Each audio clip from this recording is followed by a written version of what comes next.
This story takes place when I was 17, female. I'm 20 now, so this was roughly 3 years ago. It was a late summer night, and I had just finished my shift working as a retail associate at my local Walmart. I know it's not the best job nowadays, but back then it was pretty decent for a first job as a 17-year-old. When I got to the bus stop, I get out my phone to track the bus and see that it was delayed by 2 hours. This obviously annoyed me as I had to get home to go to sleep for school the next morning. There was no way in hell I was going to wait 2 hours for the bus, so I decided that I'd take another way home by walking. I didn't know it then, but this was actually a terrible decision, and you'll understand why later. My neighborhood is about a 20 to 30 minute walk, so I sucked it up and began the walk home. This area at the time of night was pretty quiet, not many cars on the streets. As I'm heading up the street listening to my music and whatnot, I hear an engine not too far behind me. At first I thought it was just my music playing, but after taking my earbuds out, that simply wasn't the case. About maybe 20 or so feet away was a pair of headlights approaching. Not really thinking anything of it, I tend back to my music when the car eventually pulls up beside me. Now, being a girl planning on majoring in mechanics, I was able to identify both the year and model of the car. It was a 2004 Honda Accord, and inside was a man that I had never seen before waving at me. I turned to him and gave him a friendly wave back just to be polite. I then see him motion for me to take out my headphones, and when I do, he begins to ask what my name was and if I knew where Water Creek was. Now, I lived in my city my whole life, and not once have I ever heard of a place called Water Creek. I just assumed it was some neighborhood and apologized and told him I didn't know where it was and that my name was Sarah. There was a long pause after I told him this, until he asked for directions to another area I didn't know the name of. Wanting to just get home and not wanting to talk to him anymore, I lie and tell him to go straight and make 2 lefts until he gets onto the highway. He stops for a moment in confusion and asks me if I could get into the car to direct him and that he'd pay for an Uber so I could get back. I politely decline and tell him I had a curfew and had to get home.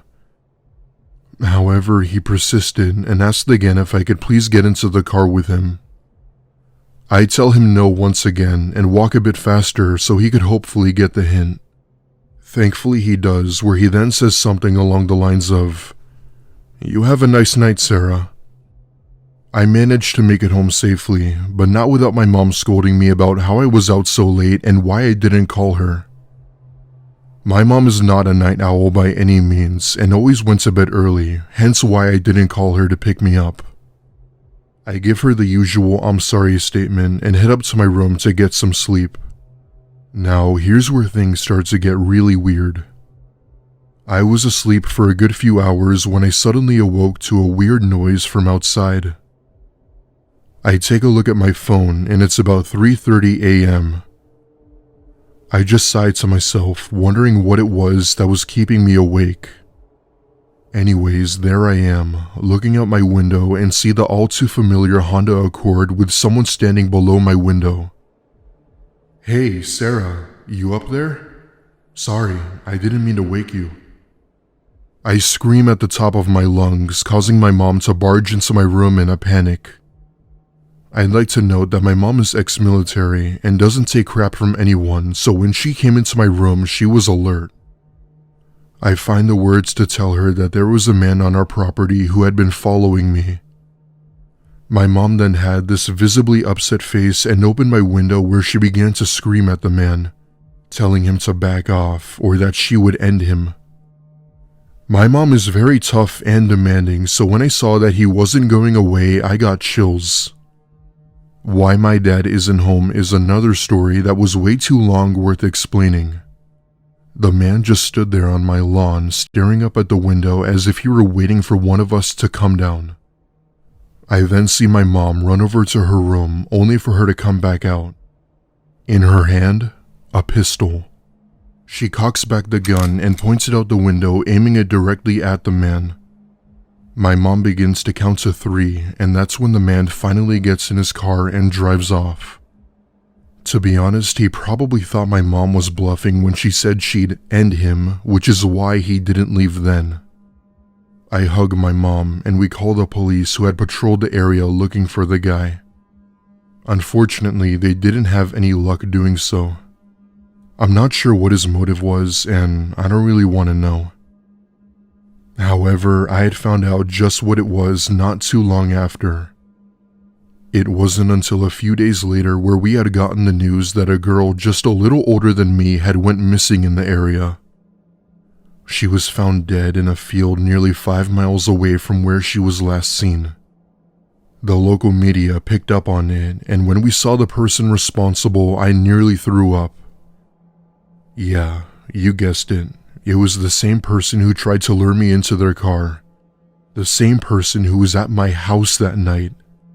Thankfully, he was arrested and sentenced to 15 years in prison. Some say he had a bail of $100,000 to his name that his family ended up paying, but that's not been confirmed nor denied. I sincerely hope he's still locked up in prison, and if he isn't, I hope he's suffering somehow. This world is truly broken. This story is told in the perspective of a female.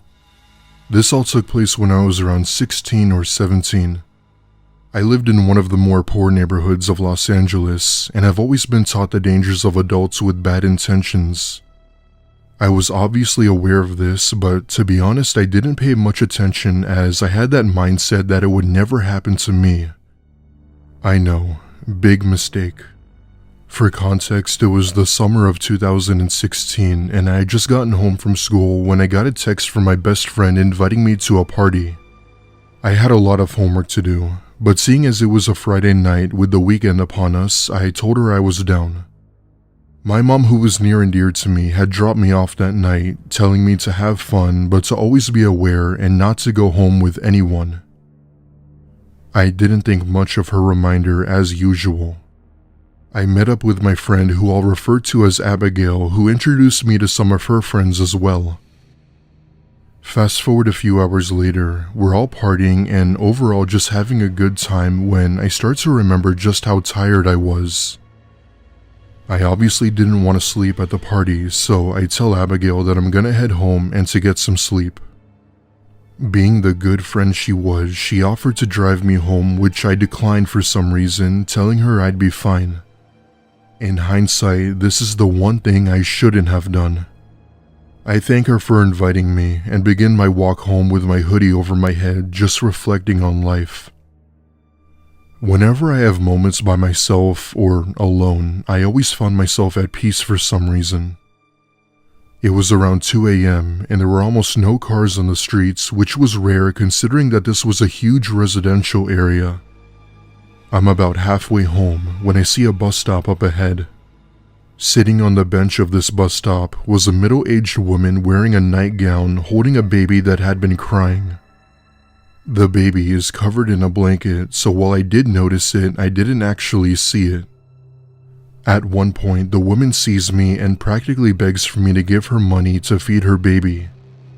Being a broke high school student with no job, I apologized and told her I didn't have any.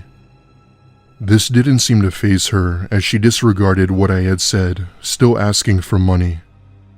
Saying things as to how her baby was sick, that it needed food, etc. I apologize once again and tell her no, and as I'm trying to get away, I notice something off. The way the baby was crying sounded weird. I couldn't put my finger on it, but after a few seconds, I realized something that chilled me to the bone. The crying is on a loop. It's the same sobbing, screaming, then wailing circling back. It didn't take me long to figure out that it was a speaker and that there was probably no baby. The woman seemed to have caught on to my suspicions as she's now staring at me with this blank face. I told the woman that I actually forgot my wallet at my house and told her I'd go get it and that I'd be back. With that, I ran back to the party so fast, praying to God nobody followed me. I ended up telling Abigail about it and stayed at the party until my mom came for me. She gave me some criticism for my negligence, but was thankful I was safe. The authorities were called, but I don't remember if they found the woman or not. Till this day, I still don't know what their intentions were. Chances are they weren't good. It was probably the scariest moment of my life, and it's also the reason why I never walk home alone at night.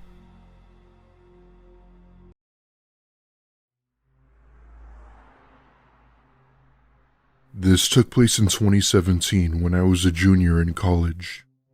For context, I live in somewhat of a small town in East Massachusetts, which happens to be quite a ways away from my campus. This commonly resulted in me having to rely on taking the train to get to and from school for classes. When my parents were home, I'd normally just get a ride from them, but when they weren't home, I'd have to take the train. Owning a car was expensive, and taking an Uber was a hassle. I'd mostly take the train to and from campus where I would go during the day and get home by night. As a child, I've always had somewhat of an innate fear of the night. Not so much the night itself, but what lies in the night. I've never had anything to base this fear on until a night I had gotten off at the train station and saw a woman sitting by herself on a bench. This was weird as it was closing in on 1 a.m. on a school night, which meant that no other trains would be operating until the next day. For whatever reason, I look over to her and we briefly make eye contact. But from there, it was too late. From my peripheral vision, I can see the woman begin to get up and walk over to me in a hurry. Acting like I didn't notice or care, I ordered an Uber to get home when she comes up to me and stands about 3 feet away from me. I give her a smile and she's looking at me with this blank expression, as if she were doing something mundane, like taking out the trash or mowing the lawn. In the most monotone voice I've ever heard, she says, "Hi, my car is broken. Can you help me fix it?"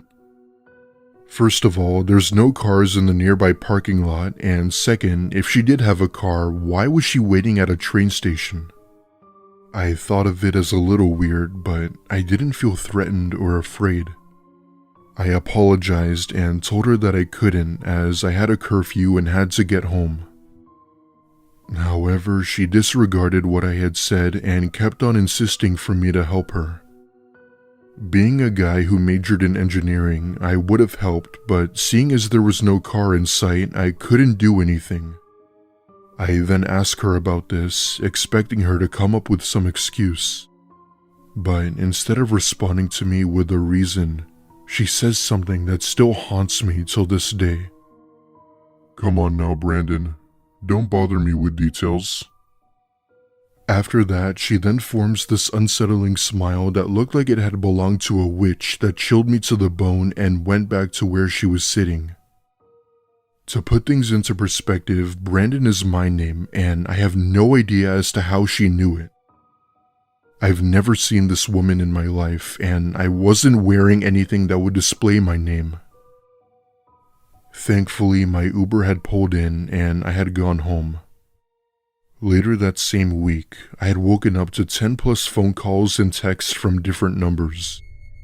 All of them ranging from "Hi, how are you?" to "I'll find you." I knew there was a big chance that it had to do with something from the other night. Two things don't happen in a short period of time like that without them being linked somehow. I never saw that woman again, and I don't take the train at night.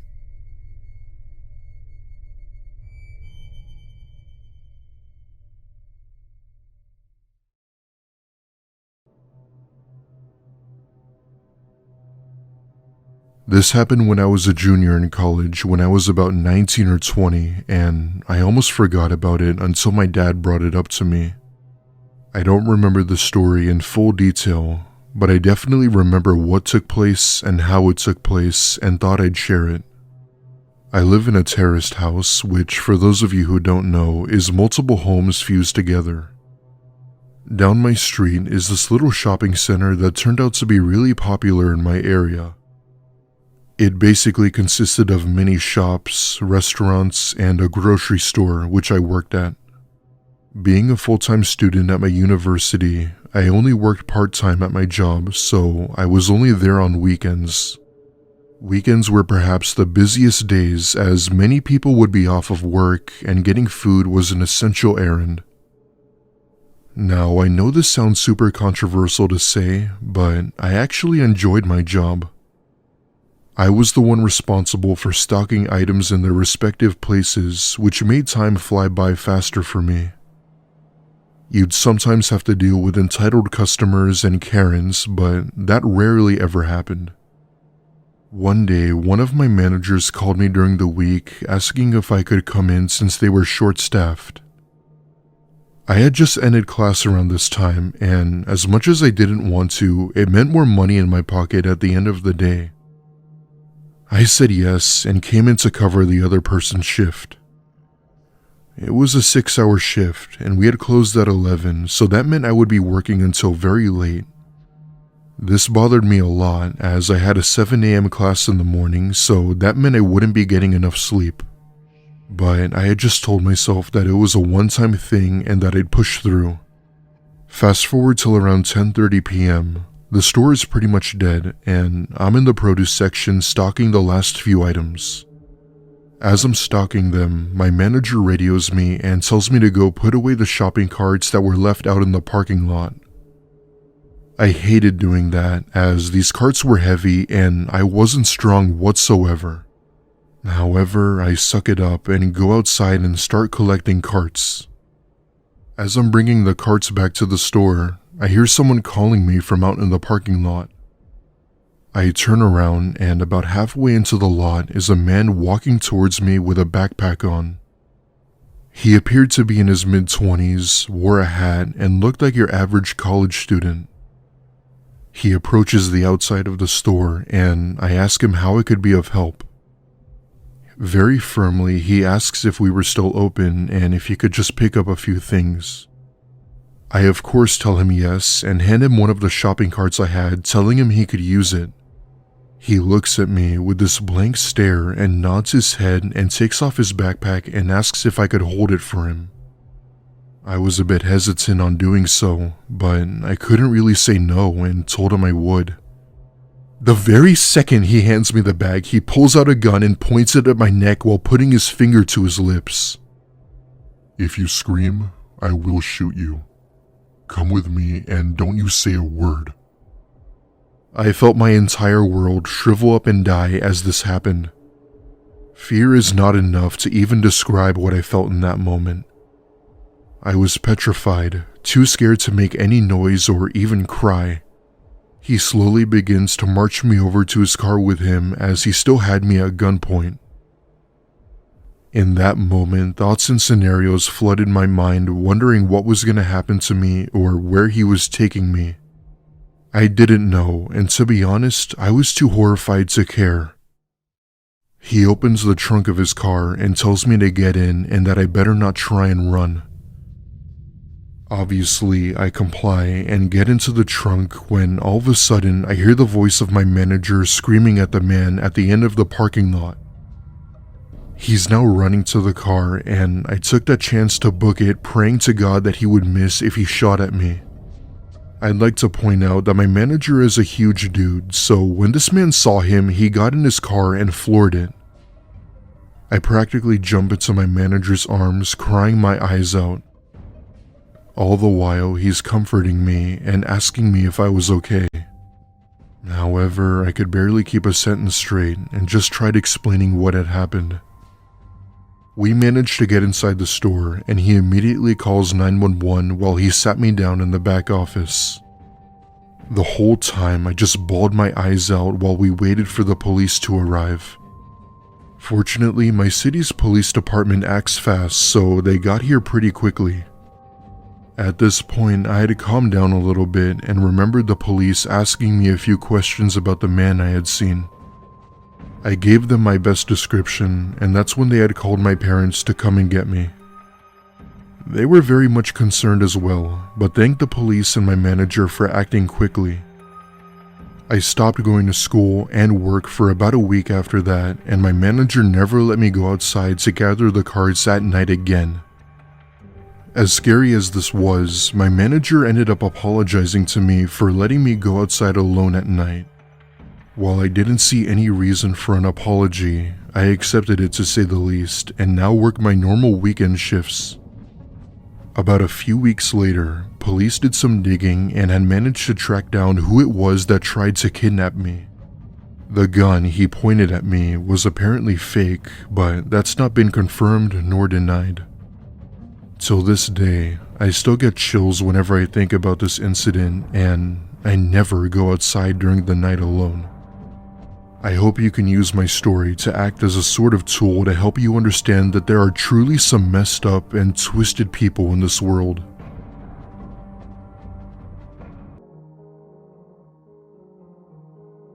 So this is something that happened to me when I was around 18 or so. I had just gotten my first ever real paying job at a grocery store in my hometown of Greenville, North Carolina. For context, this happened on Halloween night of 2005, and I was just about to finish up my shift. Seeing that it was Halloween, the store was pretty much dead with the exception of a few customers picking up some late night candy. Anyway, we're about 30 minutes away from closing, and my assistant manager tells me to count the register and that I could just go home after and that he'd close up. My manager was the best boss you could ever ask for. He cared for the staff and always wanted you to improve. I finish counting the register, and that's when we all hear the front doors open and see 4 men in masks drawing their guns at us, telling us to get down. It was only me, my manager, and one other coworker in the store, so we all get on the floor with our hands up. One of the men goes towards my manager and puts a gun to his head, demanding all of the money we had from our registers. Very calmly, my manager tells me to unlock all of the registers and to give them whatever money we had. That's when another one of the men approached me and rushes me to open the cash register as I got out the key. However, I was in so much shock that my hand started to shake, which caused me to struggle to put the key in. Then, as if things couldn't get any worse, the key wouldn't unlock the damn drawer no matter how many times I tried. The lock mechanism on the register is messed up, so it was a hassle when you tried to lock or unlock it. This caused him to get even more agitated with me, which made him start telling threats if I didn't open it now. After a good minute of struggling to unlock the register, it finally flies open, where I then felt a sigh of relief. The man then pulled out a bag and happily took the money in the register, which ended up accumulating to about $800 total. They then used this key to unlock all of the other registers, and once they did, they booked it out the door, getting into what we assumed was their getaway car. I'd say we were all in shock for a good few minutes before getting up, trying to process as to what the hell just happened. My manager, being the cool and collective guy he was, told everyone to stay calm and that he was calling the cops. The cops came and took down a report and even reviewed the camera footage from inside the store. However, seeing that it was 2005, the camera quality wasn't the best, and on top of that, we didn't have the best security equipment. Judging by how they were dressed and how direct they were, I theorized that they could have been part of some mafia group. Of course, this is just a theory, however, and I don't know if it's true. Mind you, I live in a small, yet somewhat rural town, so nothing like this ever happens here, and when it does, it's usually just a minor crime. But I guess I learned that night that nobody is ever really safe. At the end of the day, it's probably a lot more dangerous than you think, as I've obviously learned that firsthand.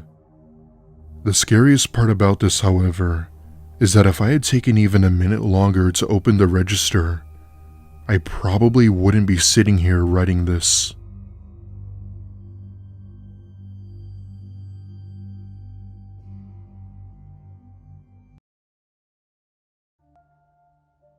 Back in my early 30s, I worked in transportation as a trucker in my home state of West Virginia. Sometimes we'd only spend so much time on the road, and that's if work opened up for us. Half the time, we'd pretty much end up just doing whatever we wanted with our spare time. However, when we were driving, we were on very tight schedules and had to be at our destinations in a timely manner. While it may seem like a chill job, it was sometimes stressful when you're driving for 11 plus hours. Out of the 4+ years I've been a trucker, I've definitely encountered some weird experiences while on the road. These ranged anywhere from weird people when delivering goods and even a few people out on the road who were clearly drunk. In other words, nothing too bad ever occurred in terms of danger. There was this one time, however, where I saw something absolutely unexplainable during one of my trips. If I can remember correctly, it was a Tuesday night and I'd been doing my usual routine of driving a full 10 hours to haul some items to a facility. I was driving down this long road somewhere in Ohio that stretched across the state. The road that I was on was very long with forest on both sides of it. I mainly do shifts near the woodland areas, so it wasn't uncommon for me to be driving on routes like these. It was surprisingly quiet on this road as there were no other vehicles nearby, which made for a relaxed drive.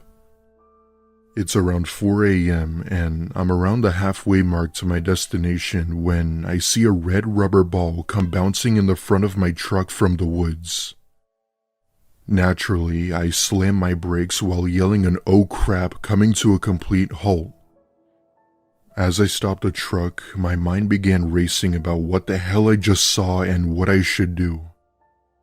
At this point, I'm 99% certain that there had to be a kid playing out here, and that's when I step out of my truck to give the person a piece of my mind. As I get out, I then see that the road is completely empty. I was seemingly the only person on this road, and there wasn't anyone around who could have thrown that ball. However, that's when I remembered where the ball was thrown from and where I was. At that point, I knew there had to be someone in those woods who threw it, and I was definitely not going to stick around to find out. Mind you, I'm far out from the nearest town, so there weren't any houses around for miles. I get back into my truck and floor it down the road with all these questions and scenarios flooding in my head. In that point in time, I wasn't sure if the person who threw that ball was a kid or if someone purposely did that to make me get out to lure me to some trap. That scenario still sends a chill down my spine whenever I think about it. As I'm driving off, I could have sworn I saw a figure emerge from the tree line and onto the road. However, they didn't look like a kid and they definitely weren't some animal. Because it was so dark out, I couldn't see their features or face, just a tall black silhouette standing in the middle of the road. Long story short, I completed my shift that night and pretty much told my fellow truckers about it. A few had even told me that they've had similar experiences while en route. I've had a few other weird encounters, but this one definitely takes the prize. For whatever reason, this story still sticks with me while driving, as it's something I can't seem to forget. Till this day, I always wonder how everything would have played out if I had gone into those woods to look for anyone. One thing is for sure, is that I never took a route on that road again.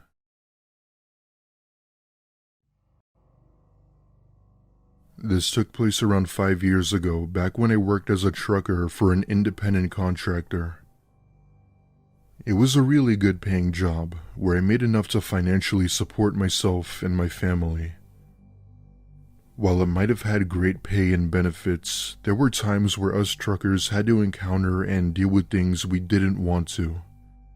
Many of these things included rude people you'd meet and constant hours of driving and stress.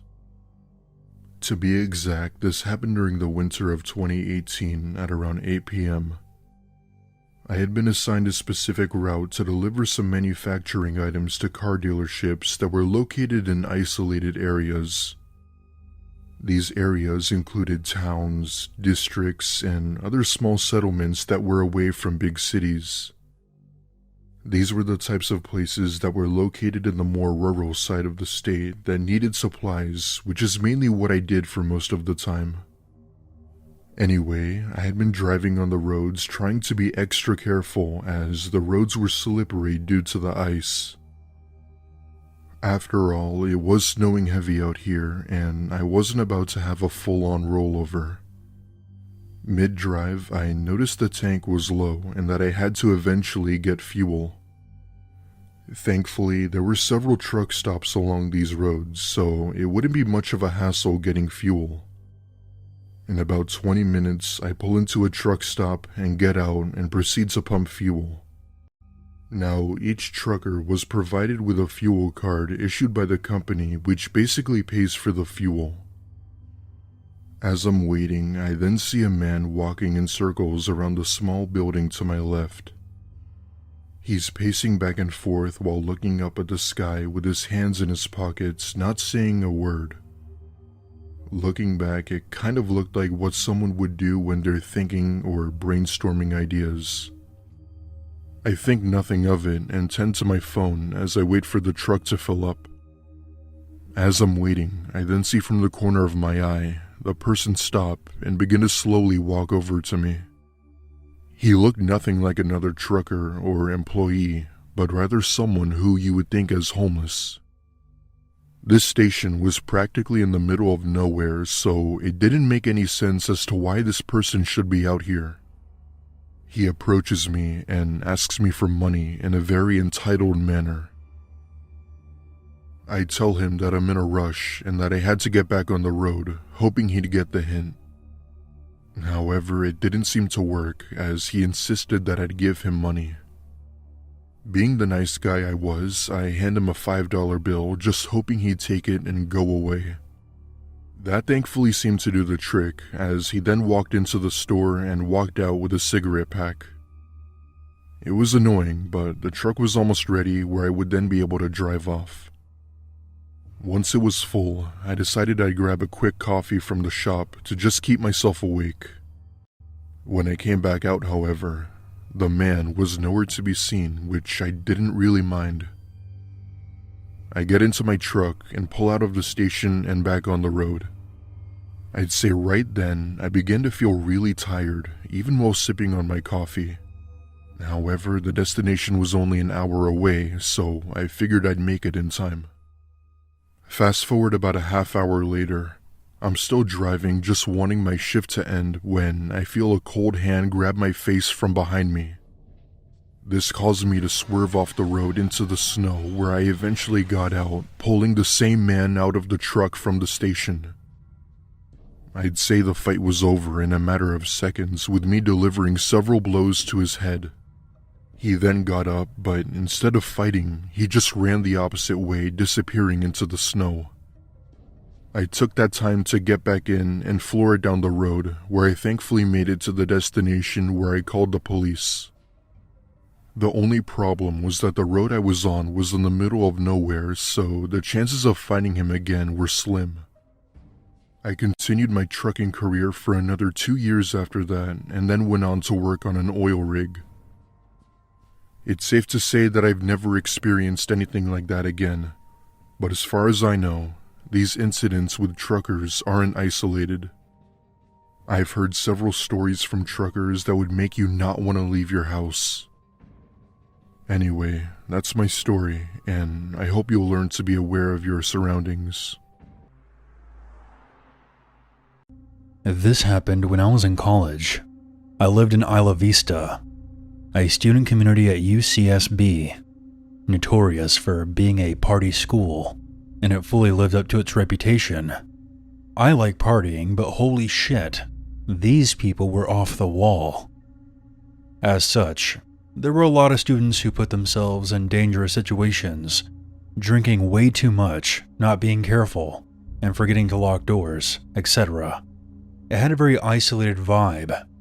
and anyone who was hanging around who wasn't college-aged immediately looked out of place. One night after having a few drinks, I came home to my small house where I lived with my 2 roommates. It was probably around 2:30 a.m. We were all serious students, and when we partied, it wasn't your typical UCSB mega rager, more like a small get-together with friends. We would often have a few people spend the night, sleep on our furniture and our beds, as the case may be. That night, my roommates had somebody over who I didn't know, and I saw that this person was sleeping on the couch. I didn't turn on any lights because I didn't want to wake him up. But as I was passing by the couch to enter my bedroom, I noticed the figure was lying very stiff. He gave off a strange vibe. It was like he was putting all of his energy into being as still as possible. I paused, and the guy quickly jerked his head to face me, without moving his limbs. It was so fast that it startled me. I could see his wide open eyes glinting in the dark. Figuring that I might have startled him, or perhaps he was drunk, or maybe on some kind of stimulant and was unable to sleep, I just hurried past into my bedroom and locked the door. That guy made me nervous, and I wasn't taking any chances. Eventually, I fell asleep.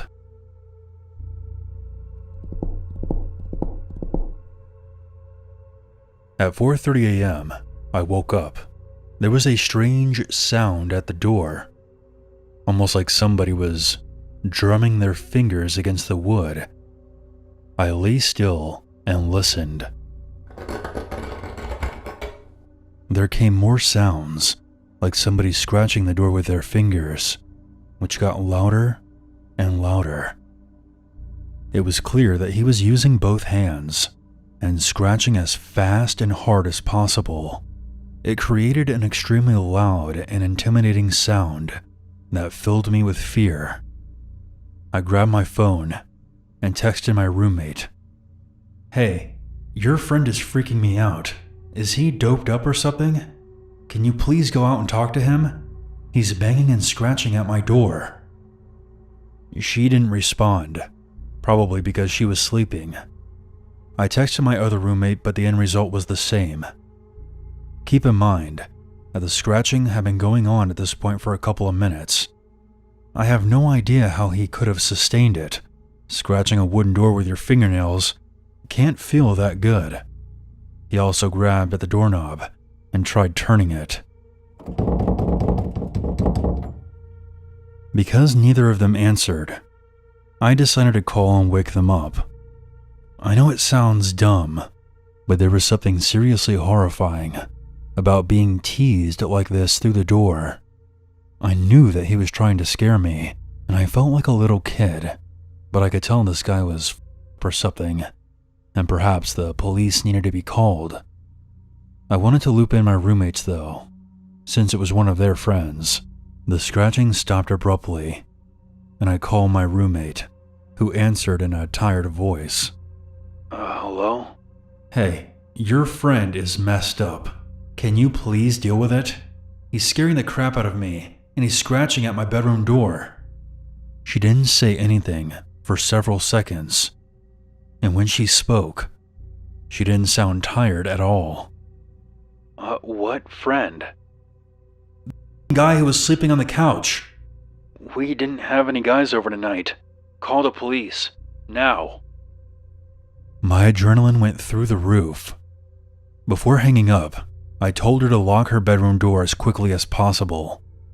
I realized that I hadn't heard the scratching in a while, and I had no clue where the guy was. Suddenly, I heard a loud banging at the other end of the house, where my roommates, Lauren and Monica, shared a bedroom. The bangs were followed by the sound of screaming. I quickly dialed 911 as this maniac proceeded to bang against my roommate's bedroom door. Thankfully, they had locked it in time. The heaviness of the blows left no doubt that he was trying to break the door down. I told the operator the situation, and they dispatched 2 squad cars. The police in Isla Vista are generally used to peeling drunks off the sidewalk and breaking up brawling frat bros, but this was serious, and I think the dispatcher knew how terrified I was from my tone. She stayed on the line with me.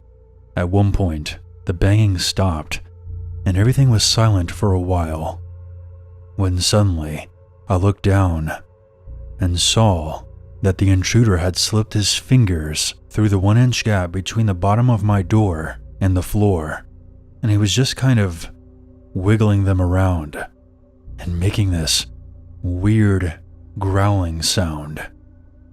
I screamed and backed away, which I instantly regretted. In hindsight, it would have been so awesome if I just stomped out of his fingers and heard him howling in pain. When the cops showed up, I heard him running and the sound of our sliding glass door opening and closing. He was gone, and the cops never caught him. My bedroom door was covered in these huge gouges that he had made by using a pair of scissors, which he discarded on the ground before he left. What terrifies me the most about this was that I walked right past him. I looked him right in the face. I realize now that he was not trying to sleep. He probably heard me open the door and freaked out because he hadn't realized that somebody else was living there. He was lying so stiff because he was trying to blend into the couch.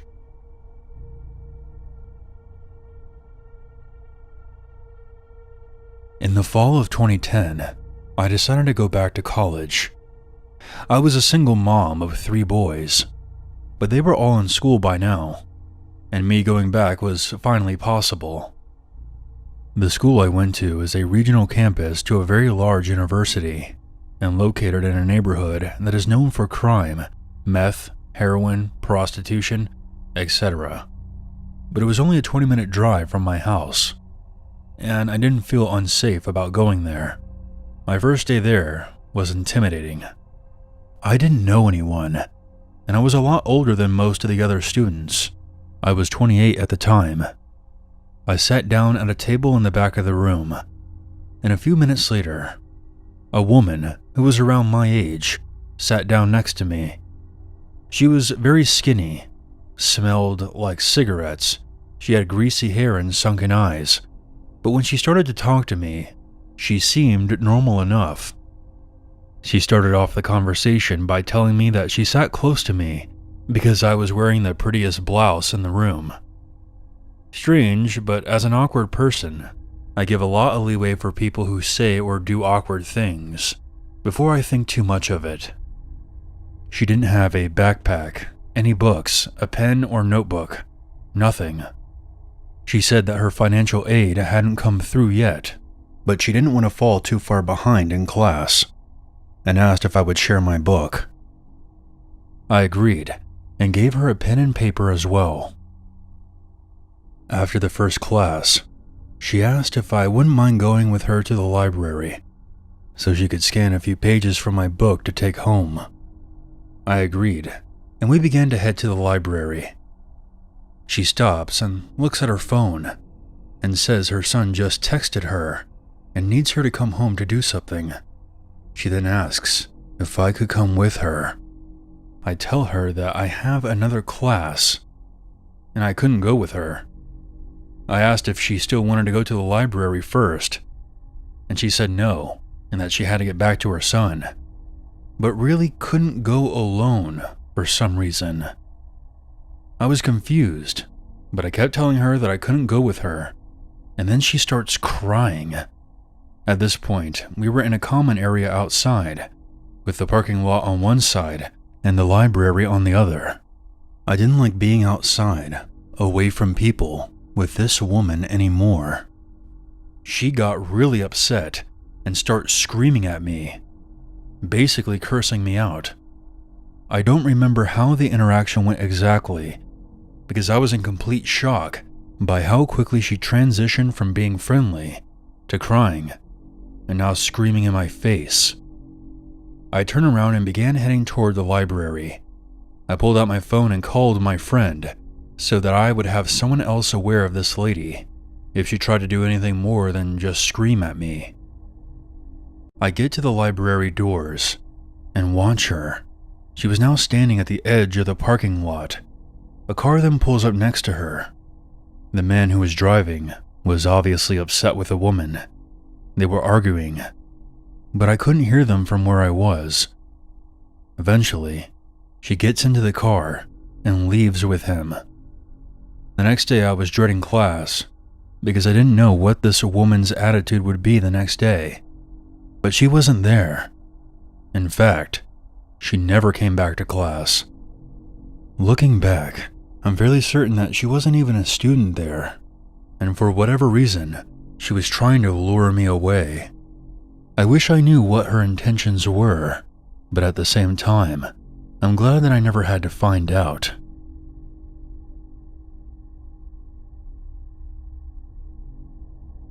This happened when I was attending university, when I was 18 years old. I made an effort to make a lot of friends after I moved onto campus, and ended up with a few groups to hang out with. I even had a girlfriend. Students would usually have lunch in the cafeteria in pairs, 3 at the most, and I wasn't very picky about who I had lunch with, because like most people in class, we were all trying to make an effort to be social. A girl named Lily asked me if I wanted to eat lunch together after class. I didn't have any reservations about it.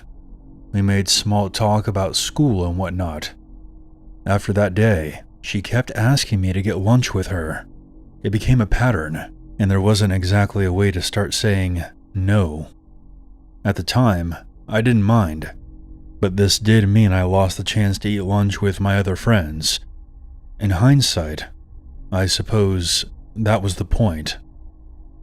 One day after class, somebody asked me if I could add them on social media. It was kind of a new thing back in those days. This happened right in front of Lily. I saw her face jerk toward me from a few seats over. It was such a sharp reaction that it was hard for me to ignore. By the time I got home later that day, Lily had sent me a friend request. We had no friends in common, and I don't know how she knew my last name. I was a bit surprised, but I guess she had just dug through the university's social media pages and found me there. It gave me a strange feeling, but what's the worst that could happen? She ended up messaging me non-stop and commenting on everything that I posted. I told myself that she was just socially awkward, but whatever. I've known worse people, or so I thought. She still always got me to eat lunch with her. Other than that, we rarely spent time together in person. I saw her around sometimes, but I never went out of my way to go hang out with her, so it was mostly online messaging and seeing each other at lunch. Coincidentally, my girlfriend was also named Lily. This was something that clearly bothered the other Lily. She occasionally hinted that she wanted my girlfriend to pick a different name, or joked about her name not suiting her. She obviously didn't like my girlfriend at all, and I had an idea of why. It was hard to ignore by this point. Lily was starting to subtly hint that she had a crush on me. I tried not to address it because what was I going to say? I've never known what to do when a friend makes a pass at me. I was also not interested in dating her at all. Even ignoring the weird stuff she pulled, Lily was just not my type. She tended to dress and act like a 1950s housewife and one of those adults who is still obsessed with Disney princesses, if you can imagine that. Things took an uncomfortable twist on the day of our last shared class of the year. Instead of asking me out to lunch, like she usually did, Lily asked me if I could go walk with her. Again, I didn't know how to refuse. Our campus was bordered by a large patch of woodland. Lily led me into the woods. The sounds of our fellow students slowly faded away. She sat down on a log, and I reluctantly joined her. She began talking about how she was going to miss me over the summer. I tried my best to placate her, But honestly, I didn't want to be there, especially because she seemed to be on the verge of tears. I think I tried to make an excuse about having plans with my girlfriend, but before I could leave, Lily kissed me without warning. It was uncomfortable, to say the least. I got out of there, and I was happy to think that I wouldn't be seeing her for a while. I came back to university after the summer break. I had moved into a house with some of my friends. Without getting too much off topic, there were some serious issues with this group of friends. There was a lot of petty arguing going on, and worse. I also broke up with my girlfriend around the start of the school year, and basically, this entire mess made me recontextualize things with Lily, because it suddenly didn't seem like a bad idea to socialize with her. With that said, I still did not want to be alone with her. We mostly talked online. It was around this time that I began dating a guy. Lily was not pleased to hear about that news. I think she hoped to sneak in after I broke up with my girlfriend. But as I said before, that was never going to happen. There wasn't a big gap between my breakup and this new relationship, so she must have thought that she missed her chance to be with me. This is where the story gets bad. At the time, I was fairly active on Tumblr. I would occasionally talk about my life, and mostly reblogged photos and stuff. I was on there one day when something odd happened. One of the blogs I followed messaged me. I saw a screenshot of somebody asking this completely random person to analyze my about section, and then asked their opinion on the type of person who would write it. I cannot stress to you how bizarre and completely out of left field it was to see someone trying to study me like a character in a book. The reply was basically, I don't know, sorry. But the important thing was that the question hadn't been anonymous. Obviously, I wanted to know who had taken such a bizarre interest in me. No prizes for guessing who was behind it. What I discovered was like a shrine. It was a cutesy pink and red page. There were a few posts about Lily's interests, but most of the content was focused on me.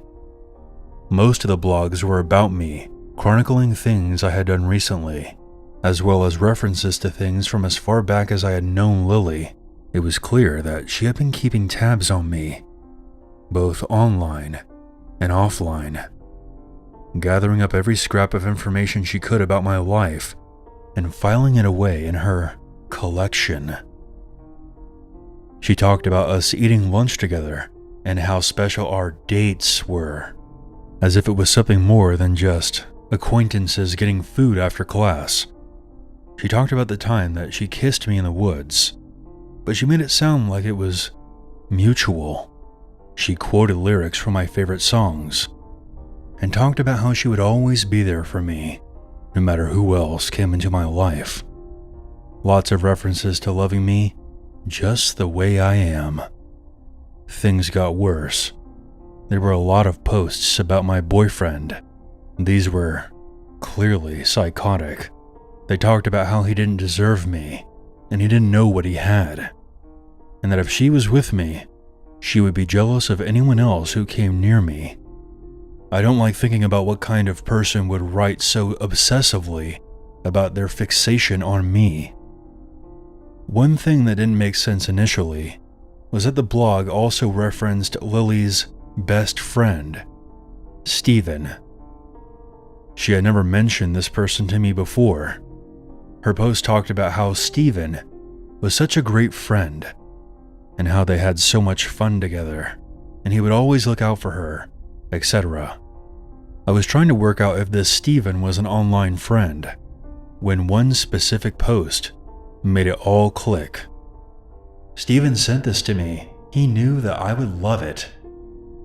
The problem was, the photo was taken from my own page. She was claiming that this fictional best friend of hers shared it with her. So in her messed up fantasy life, she split me into two people. I was both the perfect best friend who was always looking out for her, and her soulmate, who was bound to end up with her when I finally got over my boyfriend and all these other easy girls I hung out with. Believe it or not, Lily had an audience. She asked open questions about me in regards to her relationship with me, and got comments from her followers, people who took what she said at face value. I saw a bunch of random people agreeing with her and enabling her stalking behavior. Lily had constructed this fake, intricate fanfiction version of my life for anyone to share their opinion on, and she made herself out to be the hero. I went maybe a month back into this page's history. I did not look at everything that was there. Frankly, it made me sick. I'm not sure how long this had been going on for. I messaged Lily and confronted her about her f***ed-up little stalker shrine, and she said nothing. I cannot stress to you how weird it was to have found pages and pages dedicated to me, with her talking about how she was in love with me and would make sure that we ended up together, creating this messed up fantasy with two different versions of me in it. And when I confronted her, she acted like it never happened. She eventually deleted the page, or at least changed the name so that I couldn't find it. No way was I ever going to hang out with her again, but we still shared a class, and she was starting to scare me with what she might do next. I'm a paranoid person by nature, so knowing that someone was obsessively keeping track of me for who knows how long freaked me out. The next thing she pulled was trying to seduce my boyfriend. It was an absolutely useless attempt that only made him feel awkward. He told me about it right away. What was her plan there? Did she hope that he would cheat on me with her and then wait for me to break up with him? When that dumpster fire of a plan failed, she tried hitting on 3 of my other friends. None of them took the bait. She ended up dating one of my former roommates for a while, but made sure to send me messages while they were together, letting me know that she would rather be with me. Bleh. No thanks. Lily made sure to stay in my life the entire time I was at that university. There was a time when I tried to pull away from her, and that's when she started rumors about me, which damaged career opportunities that I had put a lot of work into. I don't know what else she did behind my back, but it made me realize it was safer to let her think that she was part of my life rather than doing something that would cause her to get angry. After I graduated, Lily was still trying to claw her way back into my life. I almost stopped posting on social media entirely by this point. Of course, she didn't give up that easily. She tried to start conversations. I usually just ignored her. I didn't like to think how she was still tracking me online. The last time we had a real conversation was when she messaged me out of nowhere, and thinking about what transpired makes my skin crawl. But I'll summarize what happened. She started asking me very personal questions about my sexuality. I really didn't want to talk about that with her, but I told her some basic stuff. Then she changed the subject and began talking about how would I feel if she was a boy. There was something seriously wrong with this girl. I tried telling her not to pull this crap with me, but she responded by sending photos of herself, followed by a bunch of messages, maybe 4 or 5 a minute, way too fast for me to reply before the next one arrived, basically quoting back what I had told her about myself as if she was role-playing as me, trying to absorb my history like some kind of parasite. I cut off all communication with her after that. I eventually deleted her from all of my social media pages, which was the only real way she had of contacting me now. I really thought that she might have finally moved on, but only a few days ago, she sent me another friend request It's sitting there unanswered because I know that if I delete it, she'll only send another one. For some perspective, Lily and I first met nearly 12 years ago. This story here is just the highlights, and even then, it's only the stuff that I know about.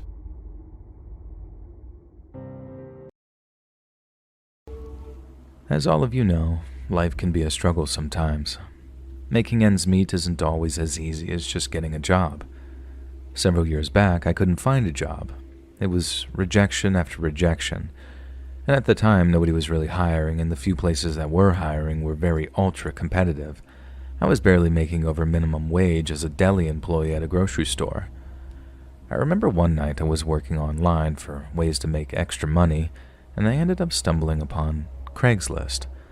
I'd heard of Craigslist but never really explored it for myself. I found an ad on Craigslist for a freelance job where I would be what's called a secret shopper. For those of you who may not be familiar with what a secret shopper is, it's basically an anonymous customer who comes into a store and asks the employees a series of questions. The employee is then graded on certain criteria. For example, does the employee make eye contact, greet you, give a suggestion, offer to escort the customer, and give a parting comment, etc.? It seems simple, but a lot of companies, specifically the store I work for, will reprimand the employee for a bad secret shopper score and even fire the employee if they get more than one bad score. Since I had experience in a store and I know exactly what they're looking for, I thought that this would be an easy way to make some money on the side. The first store I visited was a local chain of grocery stores in my hometown. Oddly enough, it was the same company I worked for, but not the same store though. I started making my rounds and noticed a man, probably in his 20s, stocking the shelves. He looked at me and immediately put his head back down. He didn't greet me, so he got points off right away. I had to greet him and ask him where the canned tuna was. He never lifted his head from stocking the shelves and just sort of angrily said, "Aisle 2, halfway down." Again, this guy lost points for not making eye contact and offering to show me where it was located. Also, just for the record, I know how ridiculous all of this is, but these stupid companies take this junk so seriously. They don't care if you're waiting on another customer or what the excuse is. If you get a bad score, you're kind of screwed. I was trying to pause and give the guy a chance to redeem himself by telling me to have a good day, but he never did. And I eventually had to initiate the parting remark, and that's when he finally looked up and said, "Yeah, you too." And I finally saw his name tag and wrote down on it was a name, Patrick. And I smiled and walked away, and I noticed that Patrick kept his eye on me. I felt his stare as I walked away, and I started to figure that he was on to me, that I was maybe a secret shopper. I was going to ask a few more employees questions, but I started to feel uncomfortable. Every time I looked up, I could see this Patrick at the end of the aisles. It almost seemed like he was following me. I wasn't sure what the end game was for this guy, but I didn't want to find out. I cashed out, and the cashier passed her secret shop with flying colors, though. And after I cashed out, I briskly made my way to my car, and I just wanted to get out of the store so bad and be done with this. Once I was in the car, I started writing down the full report before I drove off. I just wanted to get all the information down while it was still fresh. But while I was writing, I looked up and saw my buddy from the aisle intensely walking through the parking lot, Patrick. I ducked down a little bit, but thankfully it didn't appear like he had noticed me. He just kept walking until he got to his car, which was a dark 4-door sedan of some kind, and he sped off, and I waited a few minutes before I departed. I don't know why, but this guy just gave me the creeps though. I kept thinking to myself, why was he following me around the store like that? If he really was, but it truly did feel like he was, and it just felt so weird.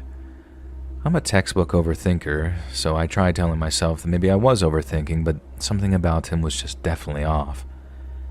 That night, I went home and I emailed my supervisor the report, and life went on. It only took a day or two for me to completely forget about that interaction. A few nights after I turned in the report, I was having a late-night dinner with my boyfriend. We were just hanging out, enjoying each other's company. The relaxing evening was interrupted by a loud and consistent banging on the front door. It wasn't just an aggressive knock either. It was like the sound of someone throwing their entire body weight at the door. You have no idea how horrifying it is to hear a knock at the door at that hour, let alone a banging knock like this one. We looked out the window, and I was at a loss for words. It was that Patrick guy from the grocery store, and he looked horrible. His eyes looked like they were sunken in, and he looked like he hadn't slept in days. I called out telling him to leave right now, that I was calling the police, and he didn't even flinch. He just kept banging and demanding that I let him enter the home. Repeatedly, he kept saying that I ruined his life and that I needed to pay, that there would be an eye for an eye, I remember him saying. I didn't even want to think about what he meant by that. While this interaction was happening, my boyfriend had called the police, though. They must have been in the area because the first squad car showed up in less than 2 minutes, and it's a good thing too because I don't know how much longer my door was going to hold up. Patrick was really throwing himself into the door, and this whole sight was nuts. A cop tackled Patrick right on my front steps and handcuffed him, and while they were apprehending him, they ended up finding a knife concealed in his waistband, which for me was the most terrifying information about this entire ordeal. I still can't stop thinking about what he intended to do with that knife if he had broken down the door. After he was arrested, I did get some closure on this whole nightmare. It turns out it was just a situation of being in the wrong place at the wrong time. Apparently, Patrick was at the end of the cliff, and my visit to the store that day was what forced him to fall completely off. He was struggling to pay his bills, and from what I was told, his girlfriend had just broken up with him the day of that secret shopping event. And when I approached him in the store that day, he was only minutes away from the end of his shift and was just mentally completely done at that point. I get it. We've all been there. Well, to a degree. And I happened to catch him on a bad day, and asking for a can of tuna was the last thing on his mind. He ended up losing his job because he had failed another secret shopper report, a report that I sent in. The part that I can't still figure out about this is I have no idea how he found out where I lived. I don't think he followed me that day after the store, but there's no other way that he would know where I lived. I stayed at my boyfriend's house after that night, and I rarely stayed at my old house alone. I don't know what happened to this guy, but I genuinely hope that he figured it out, and more importantly, I hope these stores get rid of the secret shopper program because it's just horrible.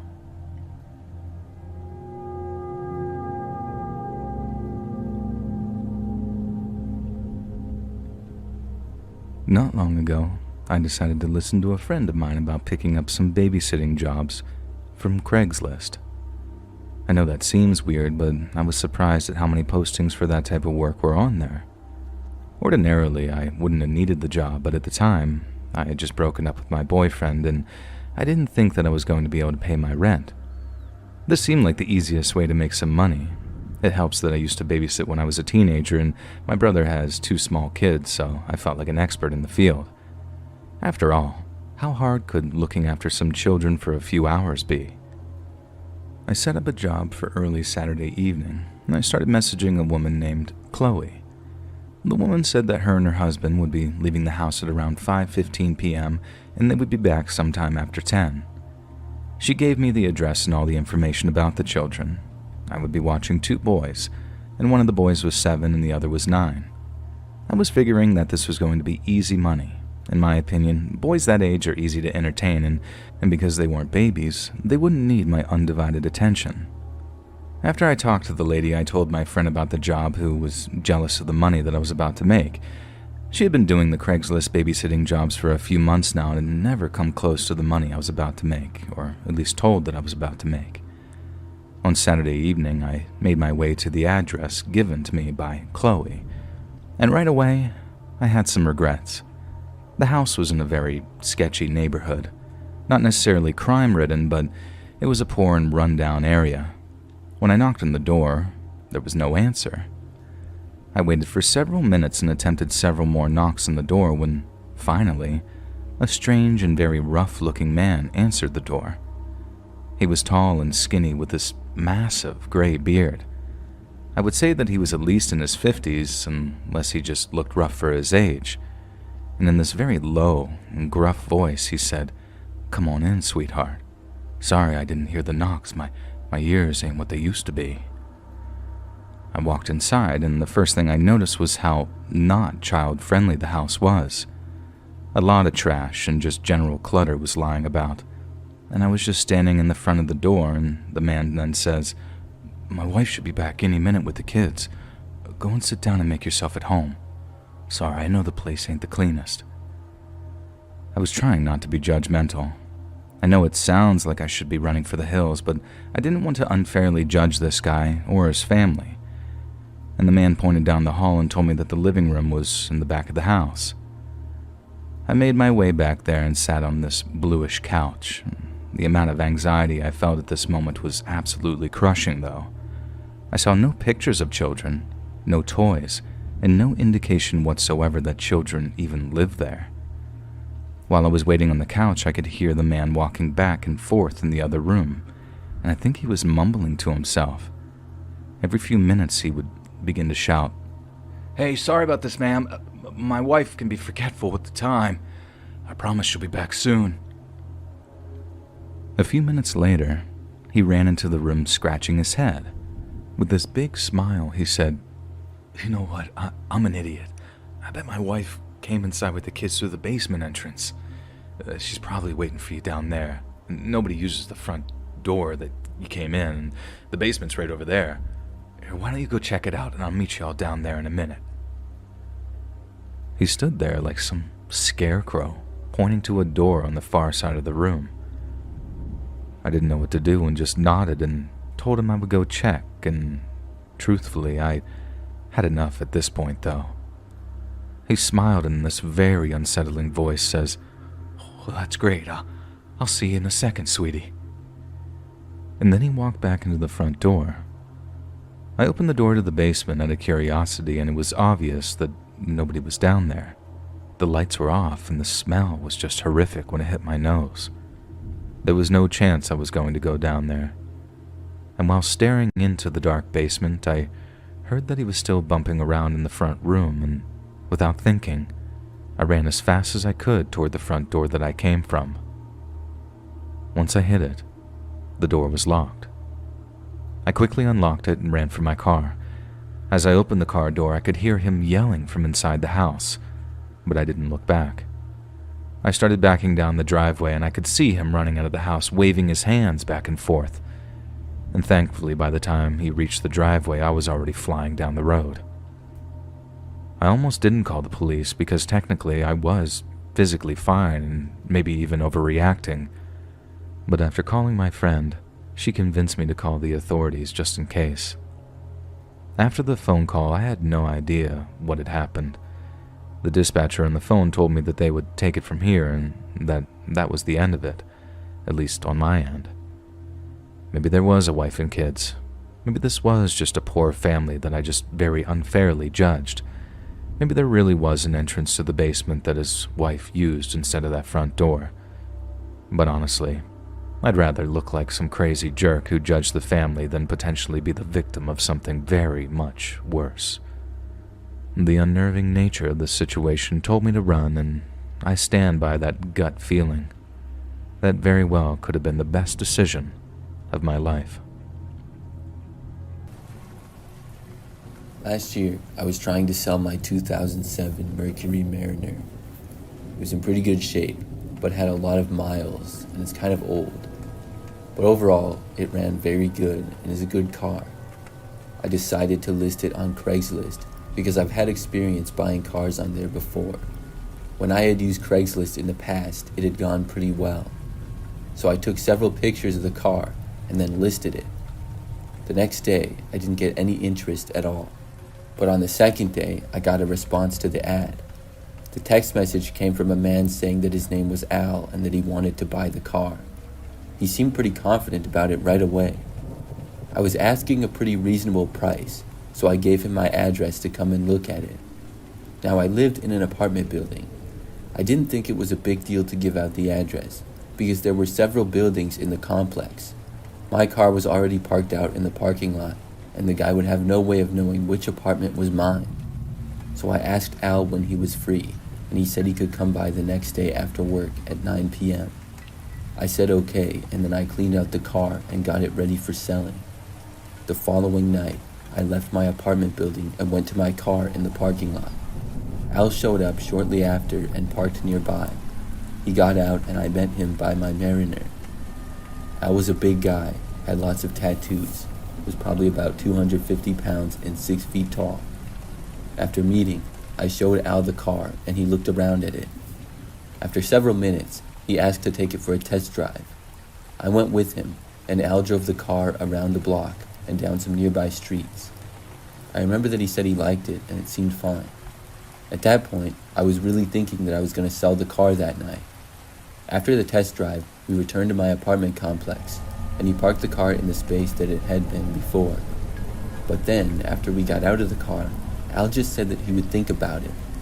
I was disappointed, because it seemed like he was going to buy it before. But I just said okay, and then said bye to him. But that's when Al asked me if he could use my bathroom quick. This seemed sketchy. Why did he think it would be okay with me for him to use my bathroom? I said no thanks and started walking away. To me, I was afraid that it might be some sort of a setup. I didn't want this guy coming into my apartment.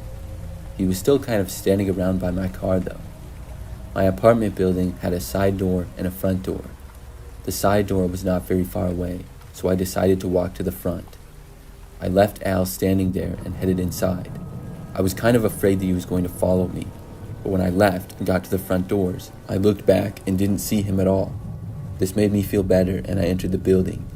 When I got inside, I turned to the right and then entered the elevator. I took it up to the 3rd floor, which is the level that my apartment was on. When I arrived, I stepped off and started walking to the left. But when I did, I saw the door at the end of the hallway open that led to a stairwell. I saw Al entering the hallway. What was he doing here? At first, I started going towards my door, but then saw Al going towards me.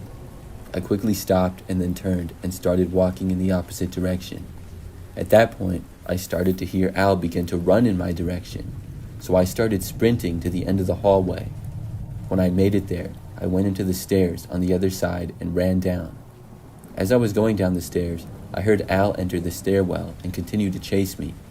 Then I went into the underground parking garage beneath the building.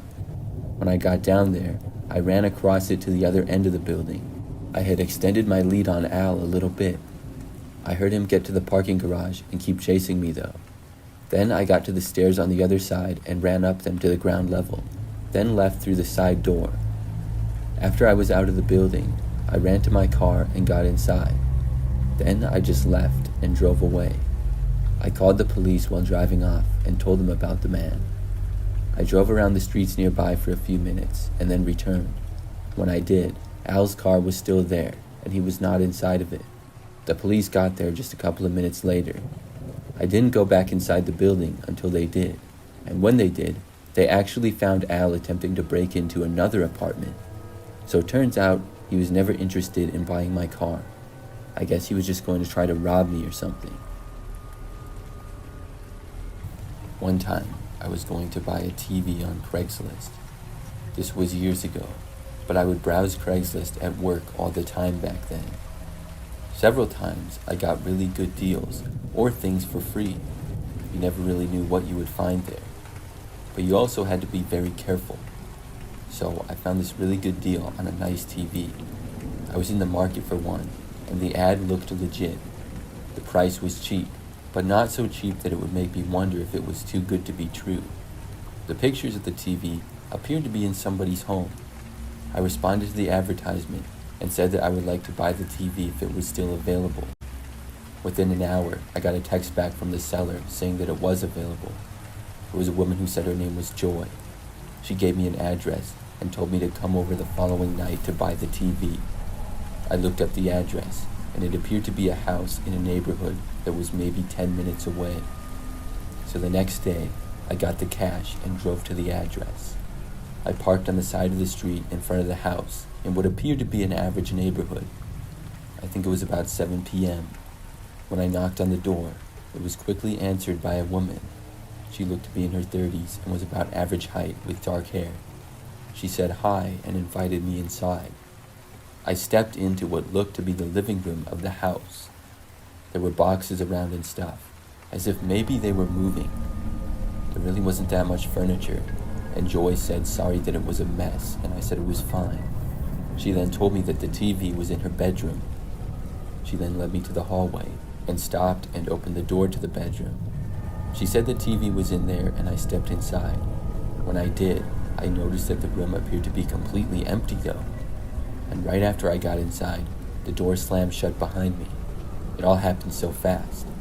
I looked around and there was no TV in there.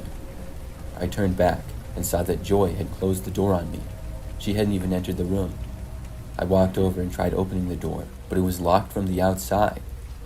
It was so weird. I knocked on the door and asked Joy what was going on, but she did not answer me. I kept trying the door for a minute or two, and it just wouldn't open. Then I was yelling for somebody to open the door, but was getting no response. After realizing that wasn't working, I looked around the room. It was a small bedroom and was completely empty. There was literally no furniture at all. I got out my phone and tried calling my friend, but I was getting no signal in there. I thought that was weird. I tried opening the door and calling for help again, but it was apparent that nobody was going to respond to me. I looked around the room, wondering what on earth was going on. Several minutes into this, and I started to hear noises coming from outside the room. It seemed like they were coming from the living room area. It was Joy and the sound of a man's voice. I couldn't tell what they were saying, but I could just hear that they were talking to each other. I yelled again, but got no response. After that, I went over to the window and tried to open it, but for some reason, it wouldn't budge. This angered me, and I went back over to the door and started banging on it as hard as I could. I wanted to break the door down. Then I heard a man's voice yelling at me to stop from down the hallway. I didn't know what these people were capable of. I did stop, but just for a moment. Then I took out my phone and found my alarms. I turned my volume all the way up and started playing the most annoying alarm noise. Then I put my phone at the far side of the room. I then walked over and stood just behind the door on the other side of that. Within probably 30 seconds, I heard somebody walking towards the room. Then they got right outside the door.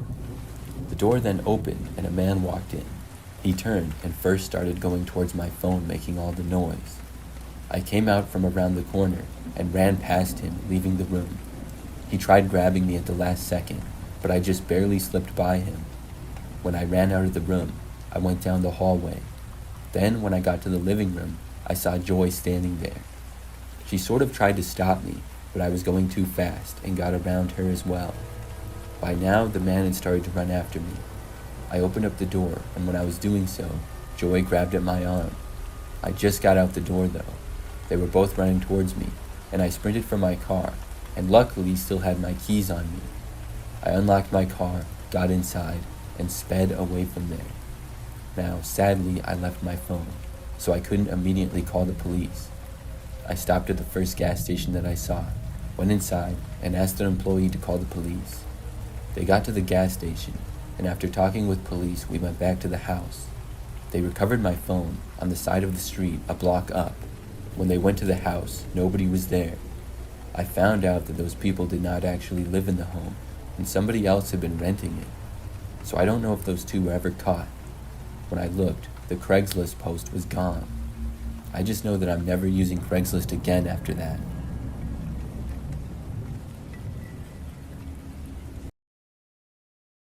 This happened to me back in the early 2000s. I was living with my ex in Texas. My girl and I had been forced to move cross-country after we lost everything in a house fire. We were in a very bad position, and when all hope appeared to be lost, her family offered to rent us a place that had been just sitting, unused. The few things that survived the fire were packed into our old Jeep and we hit the road. 2 days later, we arrived at her Aunt Jenny's house, road-worn and ready to get moved in. We didn't have much, so it didn't take long. Although we had to spend the first night in sleeping bags on the floor, it was a giant first step toward getting our lives back. Early the next morning, we went shopping for a new bed. It was probably the most satisfying event in my life up to that point, and I never slept better than in that bed. Maybe it was just the relief of having a stable place to live, but I still look back at that time with fondness. The next few days were spent scouring Goodwill and charity shops for furniture, lamps, and such, and by the end of the week we were settled in and it was time to look for work. I've never been averse to hard work. Maybe I'm a masochist, but I've always sought out the most physically strenuous jobs I could find. I think a lot of the employers I encountered were a bit shocked at how hard I pushed myself. My insane work ethic has a lot to do with my upbringing. I was one of 4 children in a very poor family. We lived in a remote part of West Virginia and life was beyond tough. Going to bed hungry was a regular occurrence, and although I was not above raiding the neighbors' gardens in the warmer seasons, my Christian morals stopped me from becoming a full-blown criminal. I'd rather not go into too much depth about my folks, but suffice it to say my dad's love of the good life meant he rarely had a job for very long. Mom did the best she could, but she had her hands full taking care of us, and as soon as my last sister got old enough to go to school, Mom began working part-time with her sister at the dry cleaners. Once I was old enough, I took her place there, and she moved on to better-paying work. Dad and Mom had split up by then. Life only got harder after that, but somehow, we all survived to become useful members of society with families of our own. At that time, there was plenty of work to be had. Texas was just beginning to grow in the economic powerhouse that it is today, and everywhere I looked, houses were popping up and new people were moving in. Folks were hiring for every imaginable position. I'd done landscaping work before, so it seemed logical to try. I bounced from job to job, site to site, doing any work that had let me. It put food on the table, but working in the Texas summer was rough, and the rainy days weren't much better. For some crazy reason, I turned to the food service industry. I was trading one hot place for another. Stupid in retrospect, but I'd been a line cook after high school. I knew my way around a kitchen. There are a few things in the South people like more than eating, and our area was overflowing with places to do it. I landed a part-time position washing dishes. The pay was all right, but I was getting killed on gas costs in the long run. I was about to go back to landscaping when I got a call from a Waffle House. The pay was better and the location was less than a mile from our home. I could walk to work and Missy could take the car if she needed to, and it seemed like the best thing to do. Now we could both work full-time rather than juggle our schedules with one car, and I went for the interview and was hired in less than 15 minutes. Missy was over the moon to hear it, and I'll admit that I was pretty excited too. Stable work, no matter what it is, can go a long way to ease your money concerns. Missy's boss had been nagging her to take on more hours, and now she could. Overall, things were beginning to look up. As I walked to the restaurant that Monday night, I had the worst case of butterflies in my life. For some reason, my instincts told me this job would be like none before it, and boy, did I turn out to be right. My first couple of weeks turned out to be relatively uneventful. There were occasional drunks getting a little rowdy, but they usually calmed down if we were assertive enough. The rest of the staff were cool too. Most of them were older than me, but they didn't take themselves too seriously. When it was slow, we'd talk about where we'd come from and our hopes for the future. But when we were slammed, everyone kept their heads down and got the food out as quickly as possible. And everything was going really well until one Friday night, when an especially drunk man came in looking for trouble. In Texas, the bars usually closed down at 2 a.m. Around 2:30 or so, the drunk stumbled in looking for something good and greasy to soak up all that booze. Waffle House is a very popular place to do so. On this night, the regular group of bar patrons came in for their late-night meals, and since this was a smaller city, we knew most of the people that came in. The overwhelming majority were salt-of-the-earth hard-working folks just looking to let off a little steam. They were harmless for the most part. Unfortunately, this situation was going to be different. From what I recall, it was just before 3 a.m. when a very intoxicated stranger staggered into the restaurant. I didn't recognize him, but I was there to cook food, not vet people. And anyway, the drunk man paced around, occasionally stopping at tables and then walking on to the next. Most of the other patrons ignored him and focused on their meals. And that was until the drunk man stopped at the bar and began leaning too close to one of the regulars, and I'll just call this guy Mike. Mike had been coming in on the weekends way before I was hired, and I'd bet he still does.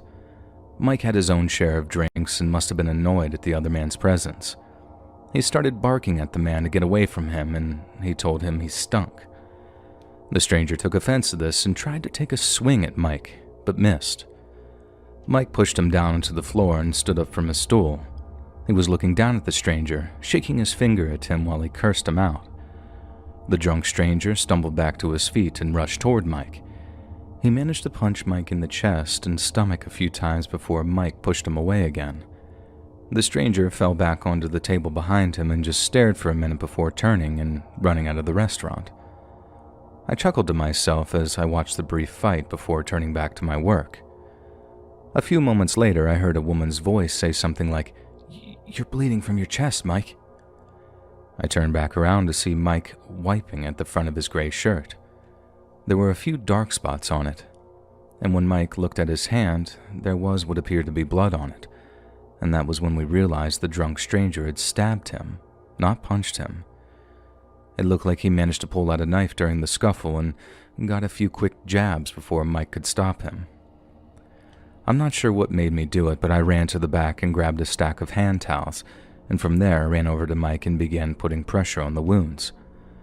By now, Mike had dropped to the floor from shock, I think, and a few other patrons helped me hold the towels on the wounds while we waited for the ambulance to arrive. This whole time, Mike was talking about his kids. I did my best to assure him that he was going to be okay, but to be honest, I had no idea how serious his injuries were. About 7 minutes later, the ambulance arrived and whisked Mike away. We had to close things down while we talked to the police. And just before dawn, we were able to get things up and running again, and all I could do that morning as I walked home was think about Mike. I continued to wonder about his condition that whole weekend, and when I showed up for work that Monday, I was told that he had a rough time but was now out of danger and recuperating in the hospital. For the next few weeks, I was given little updates by some of the customers that knew his family. He was doing well and enjoying his time off of work, though.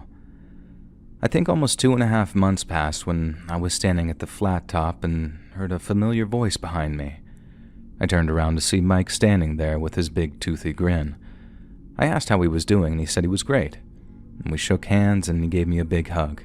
He thanked me for saving his life. I wasn't sure if I had, but I wasn't about to be rude, and I could tell that he was serious. I quickly mentioned the others and tried to be humble about my part in it, and from there the subject just veered off onto other topics and I returned to my work. I'd continued to see Mike regularly for about a year until I got a better paying job elsewhere. It's been at least 15 years since I last saw him, and I hope he's still doing well. I'm not sure if the drunk guy that stabbed him was ever caught that night. It never seemed appropriate to ask. He moved on with his life, and I didn't want to stir up bad memories. Mike, if you do happen to hear this or see this, give me a call. I'd love to catch up.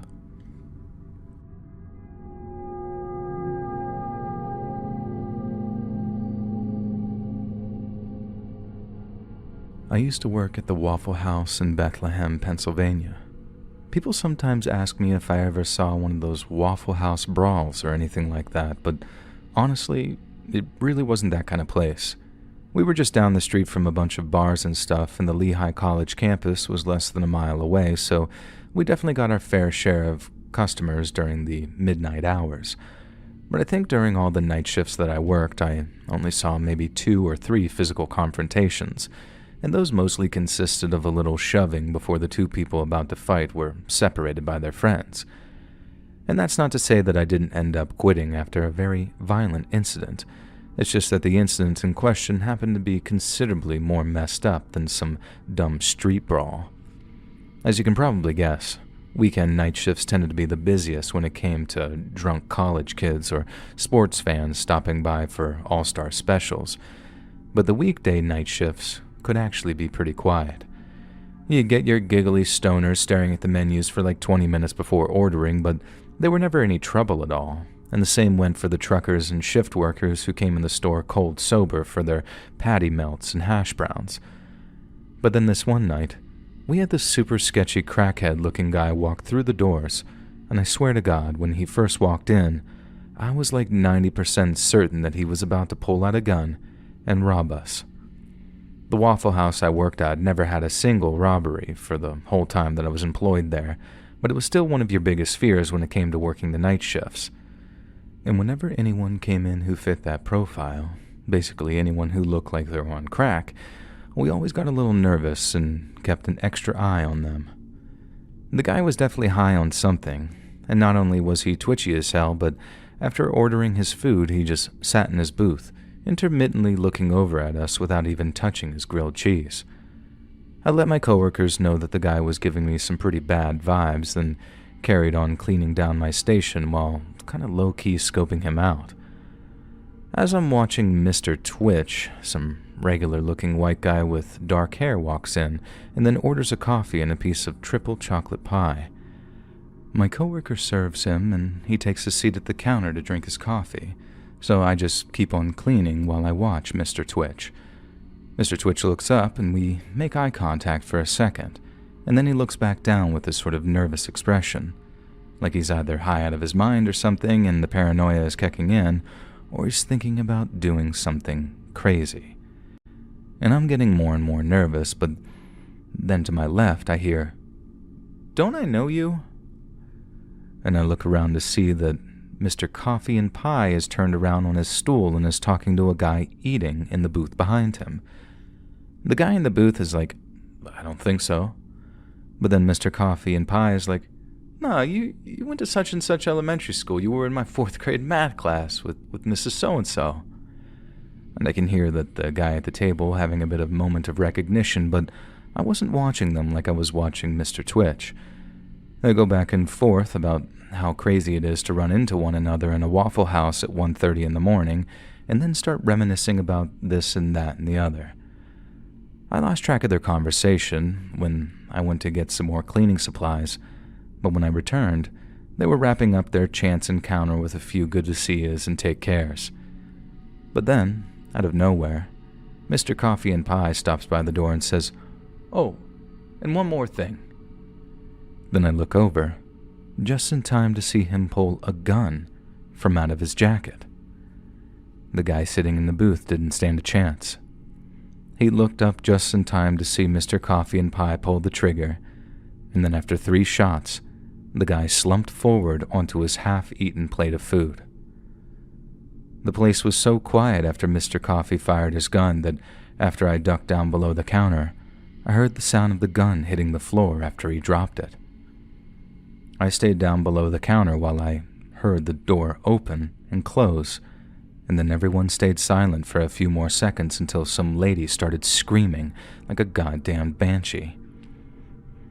At the time, there wasn't really any kind of contingency plan for someone getting shot in the face at your Waffle House, so we did the only thing we could think of, and got everyone that hadn't run off to walk behind the counter so we could guide them out into the rear parking lot. Naturally, everyone was extremely shaken up, and the woman that had been screaming was hysterically crying.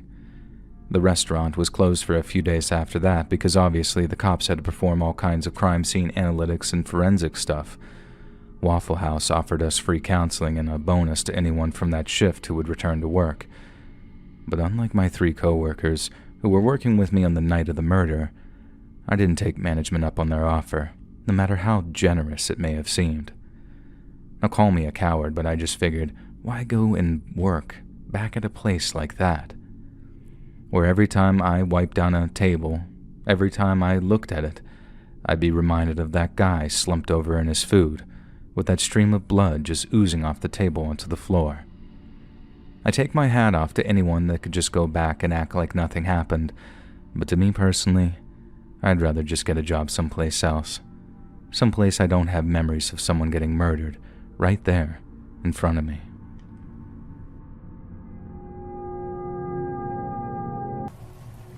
A few years ago, I was driving back from work pretty late at night.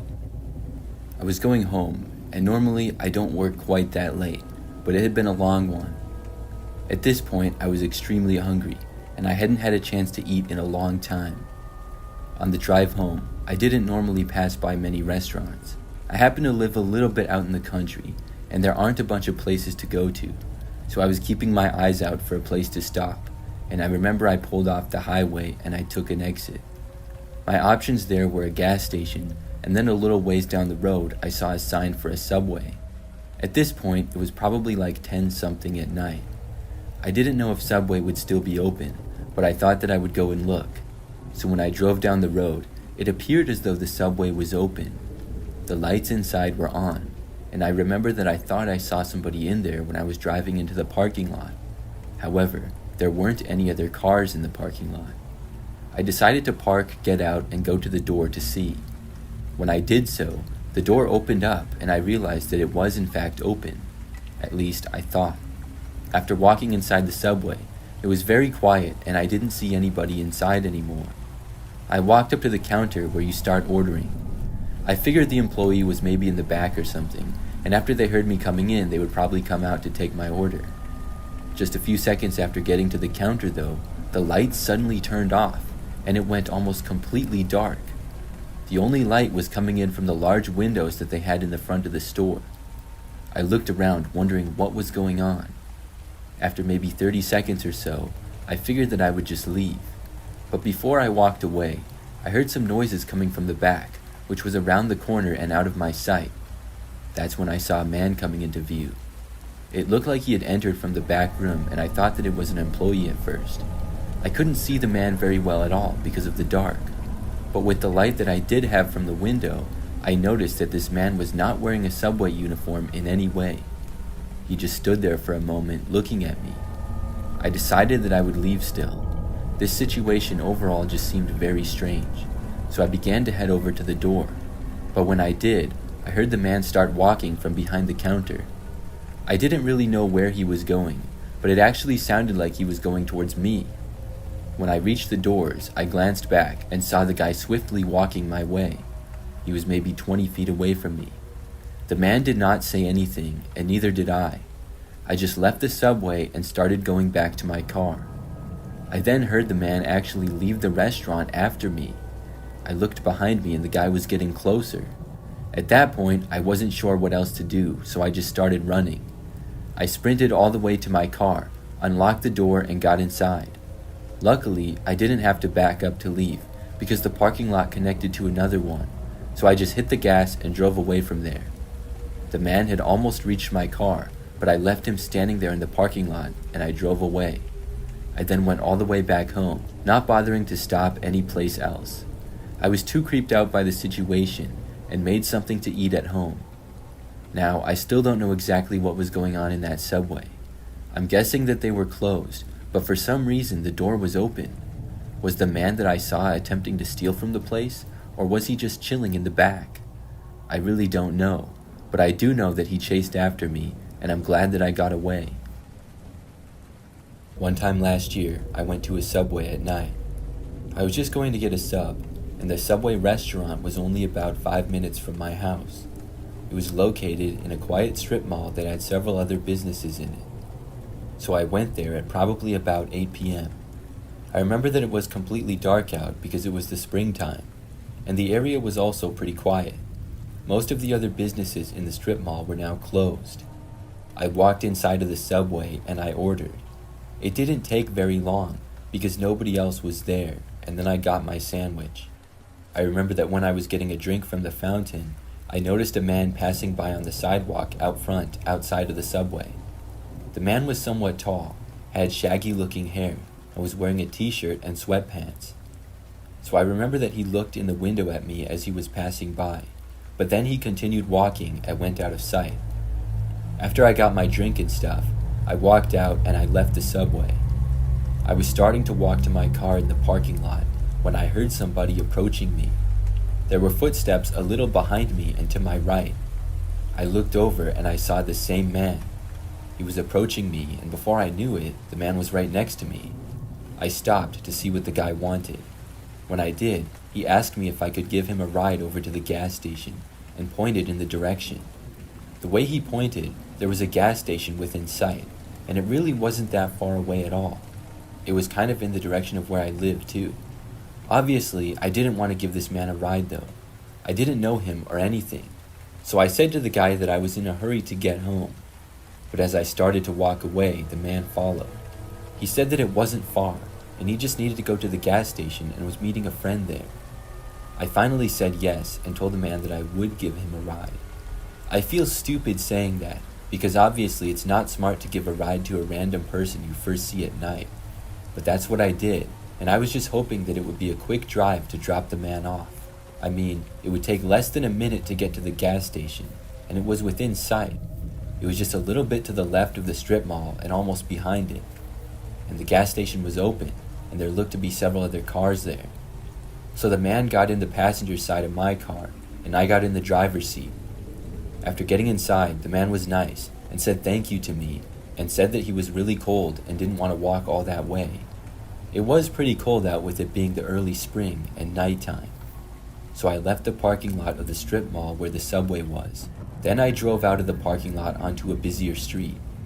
After we went to the left, the gas station was just to the right, but the entire drive, neither me or the man said anything. It was just awkward silence. After I turned into the gas station, I pulled into a parking space in the back side of the parking lot. It had been a quick and easy drive. When I stopped though, the man did not immediately get out of my car. So I said something like, "All right, have a good night now." But he didn't get out. He just sat there. It was really awkward for like 30 seconds, and I was getting a bad feeling about this whole situation. At this point, I was kicking myself for letting a stranger get in my car at all. So finally, I said to the man, "We're here. Isn't this where you wanted to go?" The man finally spoke. He said this wasn't the correct gas station. He said it was another one that was a ways down the road, and he pointed to the east. That was not the direction that I was going. I thought the man needed to go to this gas station, and I was sure that's where he pointed. I told him this is where I thought he was going, and he said no, as if I was stupid for thinking that. I told him that I was not going in that direction and I had to go home now. He didn't respond, and he didn't get out either. This man seemed really annoyed with me that I somehow didn't know exactly where he was going. I told him I couldn't go there, and I wasn't going any further. He did not seem happy about it, and did not get out of my car. The man told me to drive him to the other gas station. I was getting pretty nervous. I didn't know if this guy could possibly be dangerous or something like that. I asked him to get out of my car, and he said no. At this point, I didn't really know what to do. Then, as we were sitting there, I noticed a police car pulling into the gas station. When I saw this, I was thinking maybe I should try to get the cops' attention. But as I was still thinking that, the man next to me suddenly got out of my car. He opened the door, left my vehicle, and then started quickly walking away. The guy started heading towards the building, and then I just left. I went home, and I told myself that I would never let a stranger in my car again. Looking back, I'm not sure what that guy was planning to do. I figured that when he saw the cop, he knew he was up to no good, and he left. I'm really glad that the police officer pulled into the parking lot when he did. At the time of writing this story, I'm 21 years old. I'm a female and I grew up in Ohio. This was one of the scariest nights of my life, and I'm still afraid to drive alone at night. At the time of this story, I was moving from a very well-known suburb outside of a main city to a small farming town with my family. My parents have never been the city type. They had both grown up on farms in the South, and our whole family have lived in similar areas until I was about to enter high school.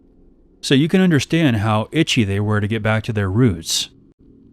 I am the youngest of 4. I have 3 older brothers, and I was the last to graduate.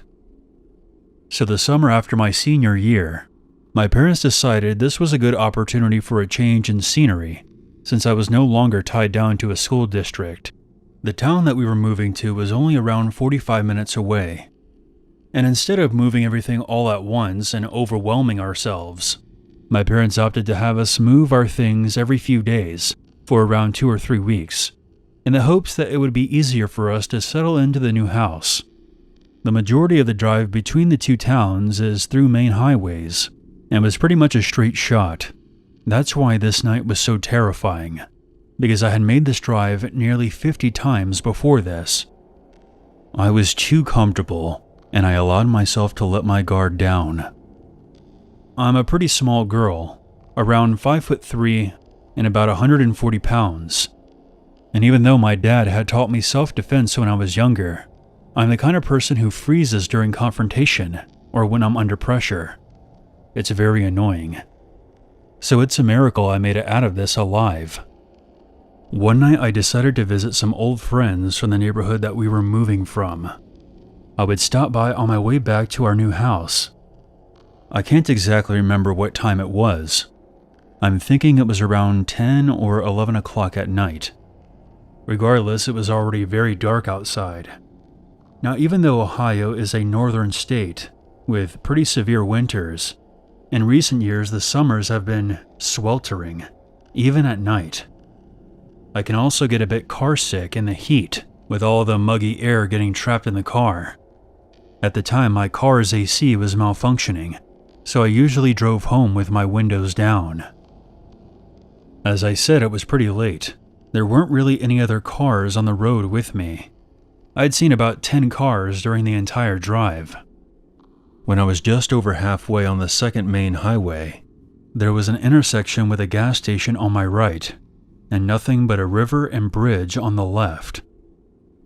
It was a 4-lane highway, and I was driving down the far right lane because of a turn that I had to make further up the road. This may seem like useless information, but it will be important later on. Nothing felt off initially. As I said before, I had made this trip several times before. I pulled up to a red light at this intersection, and I was playing some pop-punk music with my left arm out of the driver's side window when another car pulled up into the left lane next to me. Looking back now, it may have been a Dodge Charger, because I do remember it was a bright orange with a thick black stripe across the top of it. I was singing along to whatever song I had on at the time when I heard talking next to me. It wasn't so much that I heard them talking specifically about me or anything, but they were being quite loud, and I have ADHD, so the extra noise made me turn my head. I regretted it immediately, because when I looked at the source of the noise, I saw a man sticking his head out of the passenger side window, staring directly at me, and smiling. The look in his eyes made me want to vomit. Apparently he had been talking to me. I turned back quickly, knowing that if I kept eye contact any longer, he might think that I would be interested in chatting. I then heard the sound of a hand hitting a car door. Obviously, one of the men were trying to get my attention. In the middle of all this, the front passenger started to whistle. You know, that signature cat call whistle that a lot of girls get just walking down the street. I started getting angry because I wasn't a f***ing dog, but I kept my gaze forward, praying for the light to change so I could get away from these creeps. Now I know this sounds ridiculous that we were still sitting at this red light, but this particular traffic light had those really old and light sensors, the ones that you have to back up and pull forward just to set off again. I didn't give these men any indication that I wanted to talk to them, but apparently this gave them more incentive to continue trying to get me to look at them. The front passenger and 2 other voices piped up. "Hey baby, you want a ride? Why don't you hop in? We'll show you a good time tonight. Meet us at the gas station. We're not going to hurt you. Hey, why don't you talk to us? We just want to get to know you." I had heard enough, so I rolled up my window and locked the doors of my car. Well, this apparently pissed off the front passenger, because before the window was up, I heard him shout, before swinging his car door open. Before I knew it, he had gotten out of his car and walked over to the passenger door behind me, trying to pull on it. This is why explaining the specifics of my location was so important. I was basically trapped, because if I had tried to get out and go run to the gas station, or God forbid I had to run and cross the bridge on my left, I would have had to pass this other car and the man outside to get there. Obviously, getting out of the car and running would not be my best bet here, but at this point I was so terrified, and I was trying to weigh all my options. Looking back, I now know this would have been a good time to get the fuck out of there, but I was literally paralyzed in fear. Again, confrontation freaks me out. I couldn't even feel my feet to hit the gas. and my hands were gripping the steering wheel so hard, I couldn't even feel them either. The man quickly realized that he wasn't able to get in and walked up to my window and began smacking it with his open palm. He was hitting it so hard that I actually thought I heard the glass creaking like it was going to shatter at any moment. When I still would not look over at him, he stopped hitting the glass just long enough to spit all over the window. I have no idea what gave me strength. Perhaps it was the fact that there was a chance he would have broken the glass and forced his way inside. But right as he lifted his arm again, and what looked like him about to drive his elbow into my window, running the red light and definitely exceeding the speed limit to get the hell out of there. I don't know what made me look back, but when I glanced up at my rearview mirror, I saw that all three of the men were now standing outside of the car. I saw one of them holding a small object. To be honest, I don't even want to think about what it might have been. I almost threw up from the anxiety and pretty much cried the rest of the way home. My parents own a restaurant in the area and are usually working very late, so when I got back home, only one of my older brothers was there. He did his best to try and calm me down, but I don't think I slept at all that night. I know the fear was irrational because the men had not followed me home, but even so, I still locked my bedroom door just to make me feel a bit safer. I regret not being able to get a license plate, but as you might understand, I was so shaken up and just wanted to get out of there. I have never had an encounter like that again in that area, but granted I found an alternate route through some side streets, so I usually avoid that highway altogether. This is a story that my dad has shared with me. He grew up in a small town called Stowe in Ohio with his parents and older sister. Across the street there was a boy named Richard. He was around the same age as my father. He described him as a scrawny, red-headed troublemaker. He would spit on people as they walked by, and even set a house on fire in the neighborhood, then blamed it on a kid who had special needs. Nothing he did as a child, however, would compare to the crimes he committed when he was only 19 years old. My dad had just started his sophomore year of college when he heard the news. Richard and his friends, Clinton and Kenneth, were throwing rocks off of a local bridge onto the interstate below when one of them struck a vehicle of 21-year-old Wendy Alferendo. Her friend, 20-year-old Dawn McCreary, was also in the car. They were sorority sisters who had just gotten off of work. At this time, Kenneth decided that he had enough and went home. This is when Richard and Clinton came up with their evil plan. Both of the young men approached the girls, offering them help and to give them a ride. They drove the girls to a nearby shopping center where they would call their parents. However, Richard and Clinton tied the girls' hands together and drove them to a field behind the mall where they were assaulted and tortured for 3 grueling hours. They would abandon their bodies in that field. They then decided they wanted to sell the girls' clothing and jewelry to make some extra cash. When Richard couldn't find a buyer for the items, he burned them in his backyard, which woke my grandparents. My grandfather called the police to report what he thought was yet another neighborhood disturbance from Richard. The police gathered the evidence, and after locating Wendy's abandoned car, they arrested Richard and began the investigation. Both Richard and Clinton were arrested and charged with the murders. They found the knife that was used in the homicide in Clinton's pocket when he was arrested, and some of the burnt items still had traces of the victim's DNA. Since Clinton was only 17, he was spared the death penalty and is currently serving life in prison. Richard, however, was given the death sentence. On October 14th, 2003, At 10 a.m., Richard Wade Cooey was executed by lethal injection. Wendy's family was present at his execution.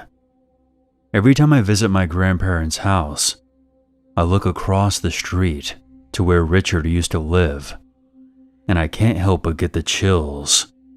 I'm glad I never met Richard, and I'm also glad that my dad was smart enough to stay away from him when he was growing up.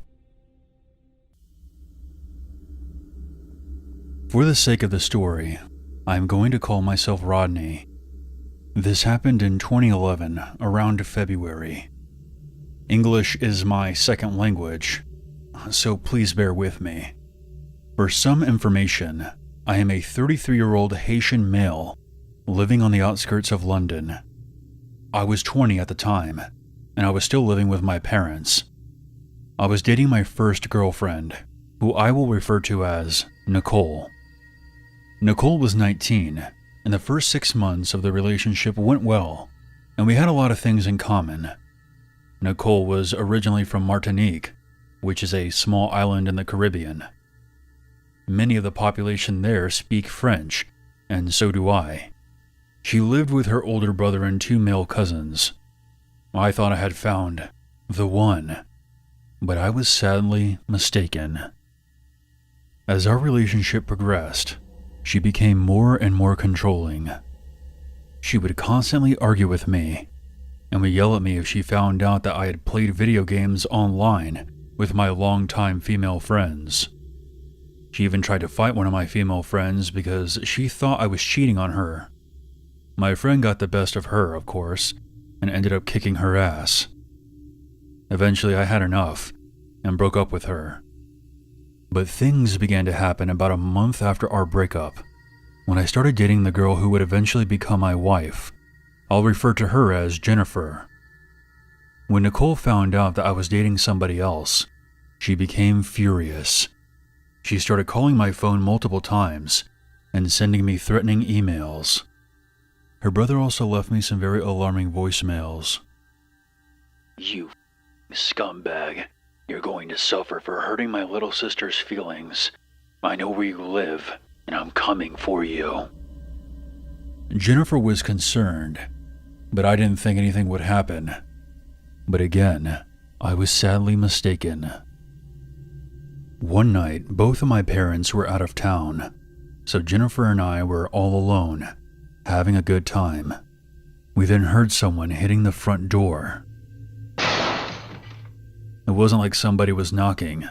It was like they were trying to break it down. "I told you that I would come for you, didn't I? I'm gonna kill you and that little bitch you're with. You should have never hurt my sister, and now you're going to pay." I recognized the man's voice right away. It was Nicole's older brother. We ran upstairs to my bedroom, and we soon heard the maniac downstairs bust open the front door and began to make his way inside. But we also heard other people running into the house, followed by a commotion. We locked ourselves in the bedroom and called the police. They showed up not even a minute later. It turns out that the other people who ran into the house were our next-door neighbors. They saw what was going on and decided to intervene. The police found a huge kitchen knife in his backpack.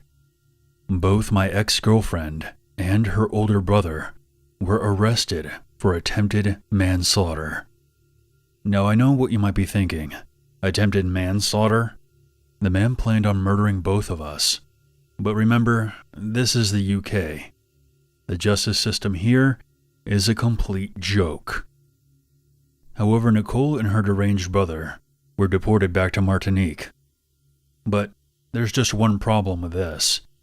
Martinique is a French territory, so they can easily travel back to France, then sneak back into London from there.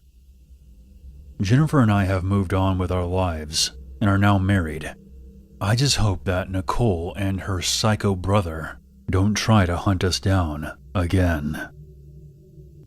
I am a 27-year-old male. I spent about a year in San Francisco as part of a job. Although I enjoy living in the Bay Area very much, the extremely high cost of living there and the distance from friends and family was too difficult for long-term stability. As such, I was eager to return to my home state of Louisiana. I ended up finding a job near my hometown that was a much better fit for me and was closer to my family. After resigning from my position, I quickly packed my belongings into my car and began the 2,000-mile journey back home. Given that I had very long workdays, I had no time to explore the beautiful state of California while I was living there. Therefore, I decided to fully enjoy myself and visit some nice places along the way. I met up with friends in SoCal and visited the beaches in Los Angeles and San Diego. After a few days, I resumed my journey. I stopped at a rest area in Arizona to refill my gas tank and grab some lunch. While walking back from the restroom, I noticed a beat-up old van in the parking lot. It was white and had red and blue streaks. I saw a man sitting in the driver's seat, smoking a cigarette. He looked like the kind of person that panhandles outside of a gas station. As I walked by, the man smiled and waved at me. I immediately felt a deep discomfort in my chest that spread to my gut. I gave him a quick nod and carried on, then promptly got into my car and drove off. I stopped at a hotel in Tucson for the night. After checking in, I went back to my car to retrieve some things. I immediately noticed a beat-up van in the parking lot in front of the hotel. It looked just like the van from the rest area. At first, I brushed it off as just another creepy old van, but I recognized the red and blue paint streaks on the side. This design didn't look like it was on purpose, more like it was parked next to some half-assed painters, so this was definitely the same van I saw at the rest area. I figured maybe it was some bizarre coincidence, and the man was heading in the same direction I was. I quickly retreated to my hotel room for the night. The following morning, once I got to my car, I looked at the front parking lot. The van was no longer there. I was relieved and resumed my journey. I decided to make a stop in Albuquerque to do some exploring. There was a festival taking place in the downtown area. I walked around and enjoyed the live music. As I stood in line at one of the food trucks, I started to experience that weird sensation when you're in danger, and immediately saw a man about 200 feet away from me, staring. He was standing beside a tree, smoking a cigarette. It was the same man from the rest area. I decided to walk towards him to get a better look, and he quickly disappeared into the crowd. I was shocked. This was no longer a coincidence. This man was following me. I quickly returned to my car and drove off. I then called my parents while I was on the highway. I told them about the man who was following me. My dad just brushed it off and said, "You know, a lot of people are traveling on the same roads and stopping in the same cities along the way. I think you're just being paranoid." My mom, on the other hand, seemed a bit more concerned. "Please be aware of your surroundings and make sure you're keeping your phone charged." They both advised me to stop at my brother's house in Dallas rather than drive straight to Louisiana. I drove for 6 more hours. Once it became dark, I decided to pull over at a rest area along a country road. I was exhausted and needed a break. The rest area was very remote and had very little lighting. I literally passed out on my steering wheel once I was parked.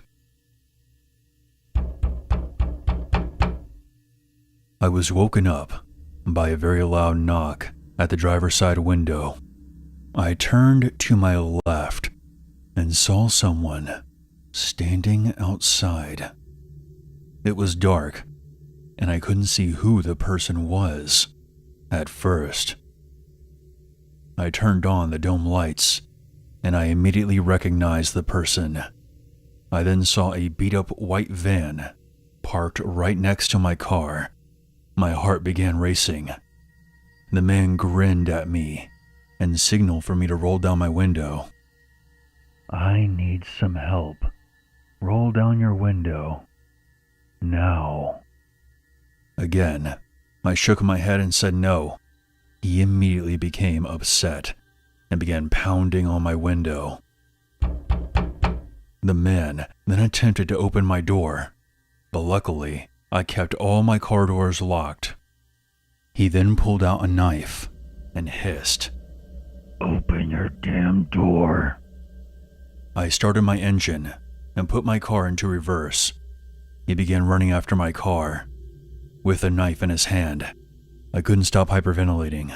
I was on the verge of a panic attack. But I drove out of the rest area and continued down the highway. I called up my parents again and informed them about what just happened. They were shocked. No one could dismiss this as a coincidence now.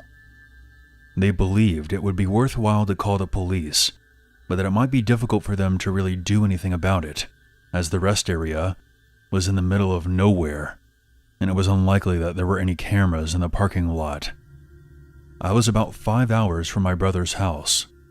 My parents encouraged me to stop at the nearest big city, which was about an hour away, and stay at a hotel for the night.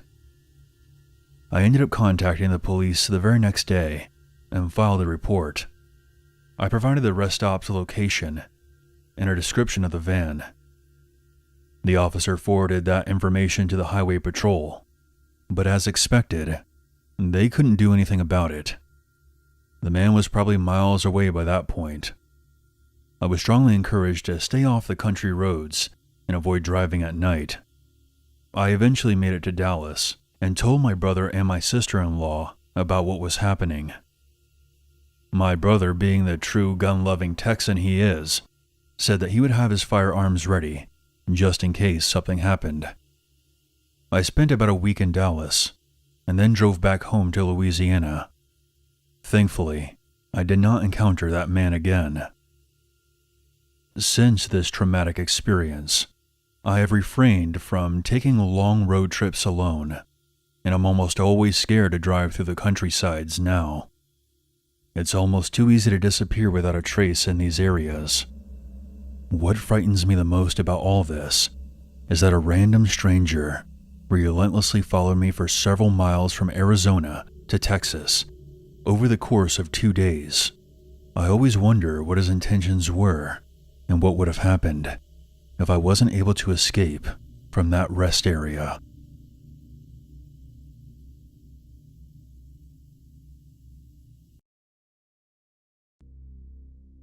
I used to live in a study apartment here in Denmark back in 2017.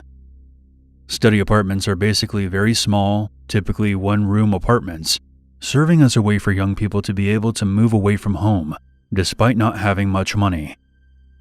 There is usually a long wait to get into these apartments, but after signing up for the wait list, it wasn't long before I was approved to move in. It all happened so fast, and before I knew it, I had a place of my own. The apartment was located in a sketchy neighborhood. Mostly low-income families living off welfare, or people with special needs who were dumped there by the government. This didn't bother me though.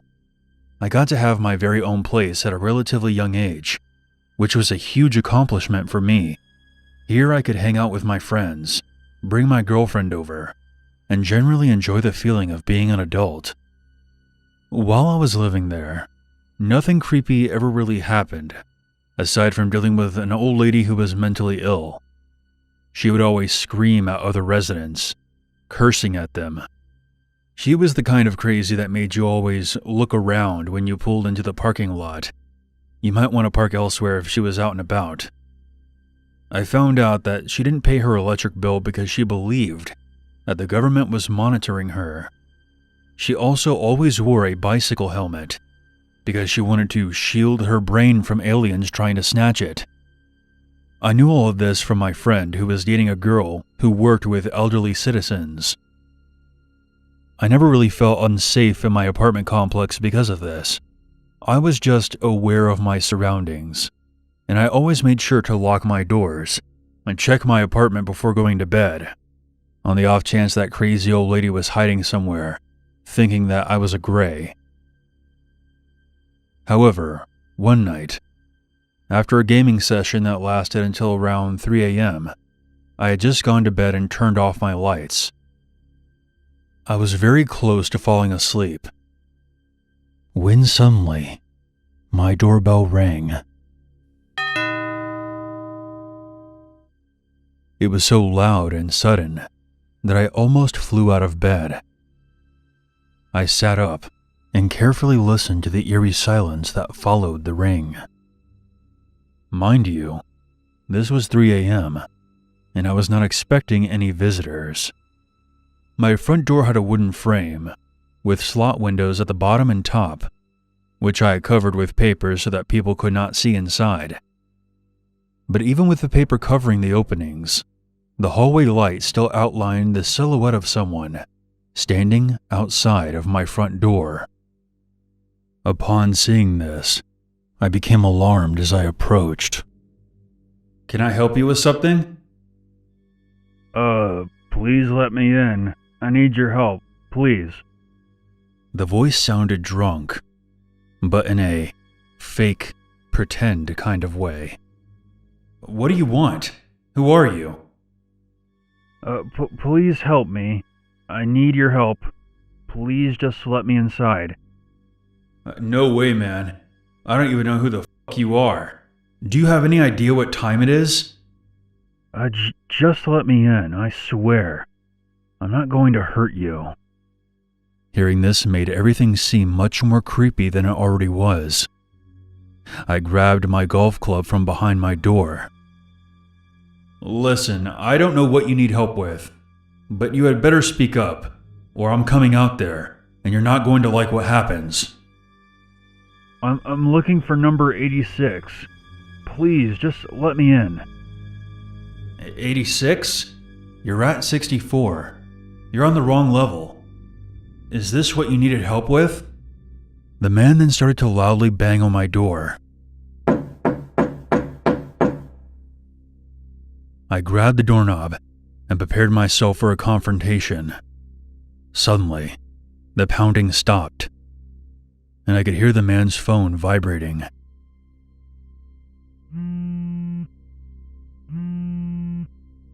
Hello? Okay. He then addressed me. His voice now sounded sharp and confident. "I don't need your help anymore." He then slowly walked back down the hallway and left. I was in full combat mode, but now I was just confused and a bit freaked out by the situation. I don't really have any enemies that would send a hitman to come deal with me. Maybe the guy was at the wrong place, or perhaps it was just some psychopath messing with people at 3 o'clock in the morning. After this occurrence, I stayed up for about another hour or so, smoking cigarettes and waiting to see if he would return, but he never did.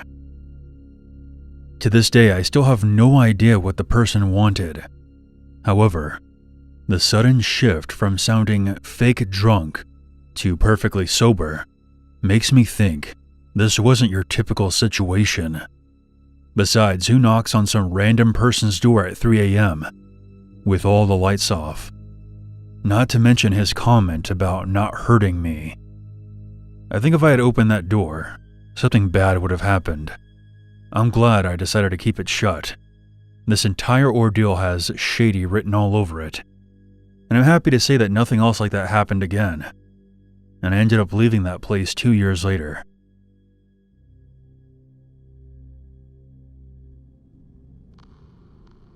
This happened about 15 years ago.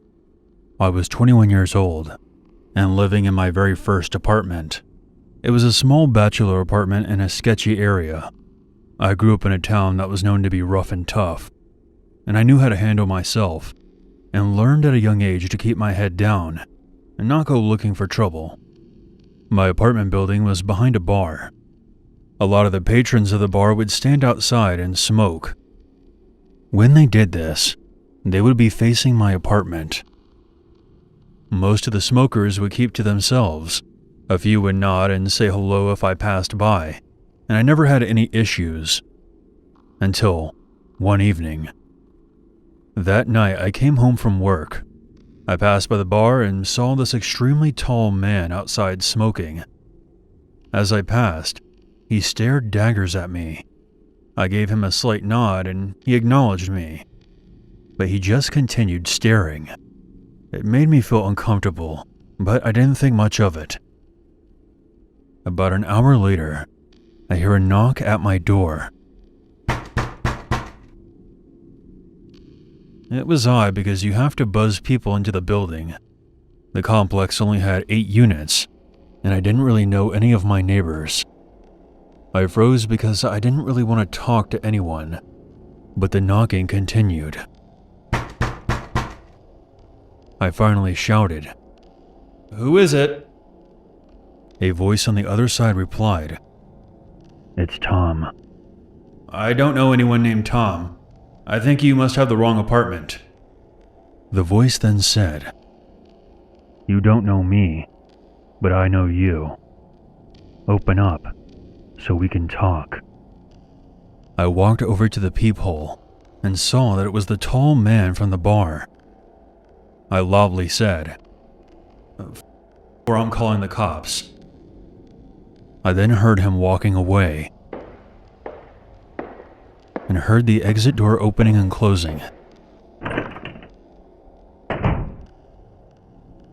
He was gone, or so I thought. A few minutes later, I peeked out the window and saw that the tall man was standing in the parking lot. He seemed to be talking to himself. At this point, I'm freaking out. I called up my landlord who lived in the building next to me. He told me to call the police, and in the meantime, he and his brother would go check things out. I call up the cops and I tell them what's going on. They said that they would send a car. Meanwhile, my landlord and his brother make their way to the parking lot. I watched out my window and saw them approaching the man. He took one look at them and then bolted. My landlord and his brother tried chasing him down, but he got away. 5 minutes later, the police arrive. I gave my version of events and also a description of the man. The officer stares at me and says, "It's a good thing you didn't answer the door. We've had reports come in of a man matching that description who has sexually assaulted women." A few days later, I get a call from the officer. He told me that as part of their investigation, they were talking to the owner of the bar. The owner informed them that the tall man appeared there a few days later, and the police responded and arrested him.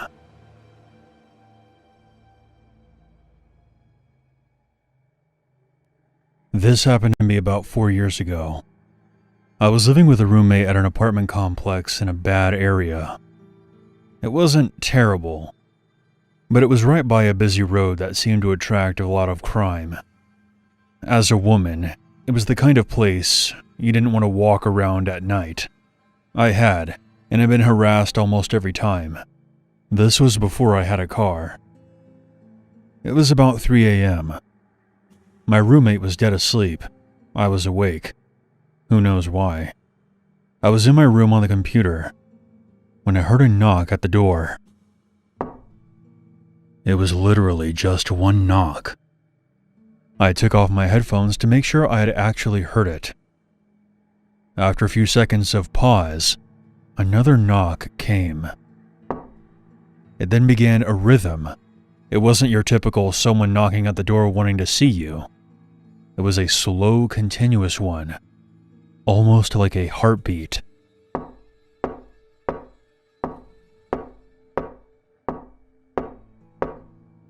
Instantly, I was alarmed, but I decided to just leave it alone. I would wait and see if maybe it was some drunk who had gotten confused. and would toddle off after a while. Minutes passed, and the knocking did not stop, and it never picked up or slowed down. It was just a continuous, rhythmic knocking. After some time, I heard the person try for the doorknob. Instantly, I was fearing for my life. Without waking my roommate, I went into the living room and shouted through the door, "Who is it?" The knocking suddenly stopped. I decided to look out the peephole and see who it was. I know this sounds like a horror movie, but I saw nothing. At that point, I backed away, and after I did, the knocking resumed. My shouting had woken up my roommate, who was now asking what the hell was going on. I told her that someone was knocking at the door, and they must have been hiding around the side, because I couldn't see anybody there. We called up the police, and they arrived about 10 minutes later. During that 10 minutes, my roommate and I had locked ourselves inside the bathroom, while this psycho kept doing that slow knocking. Once the cops showed up, we were safe to come out and had a look at who was doing this to us. It was a boy probably no older than 18. They had him restrained and had confiscated a backpack from him. Inside the backpack was a shocking amount of drugs, and even worse, a knife. I had never seen this kid before, but we were told he lived across the parking lot from us, in the exact same complex. The kid wouldn't say what he was doing here, but the contents of his backpack sent deep chills through my body. I'm certain that he was planning to use the drugs on us, and then assault and possibly kill us. The kid was arrested and jailed for some time, not long enough in my opinion. But after he was released, I heard that he ran away. He had been living with his dad at the apartments. I haven't heard anything about him since, but my roommate and I moved to a nicer area shortly after this event. I seriously hope he gets locked up again, because it's clear he had every intent to victimize us, and I have no doubts that he would try it again. I'll never forget the way he knocked at our door. It filled me with a sense of dread I had never felt in my life. This story doesn't directly involve me. It did happen while I was in the same house, and I probably would have been a victim if it hadn't been for our family dog, Sammy. In the early 80s, Columbus, Ohio was at the mercy of a man who was known as the Grandview Rapist. When he was caught, he was connected to over 60 crimes and was suspected in at least 40 more. One of the ways that he was getting into houses was by posing as a gas reader. He would target women who were alone with children.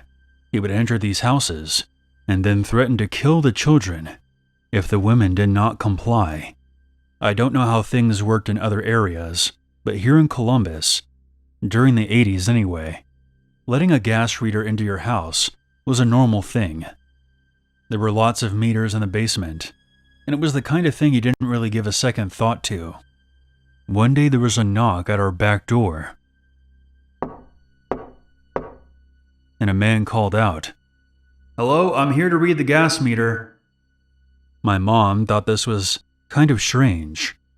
Our driveway at the time wrapped around the house, and if he pulled far enough up, the back door would be closer than the front, so she figured that's what happened.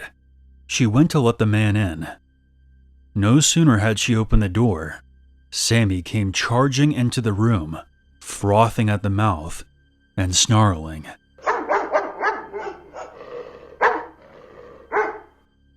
Now here's a little bit of background on Sammy. She was a black lab that we had rescued.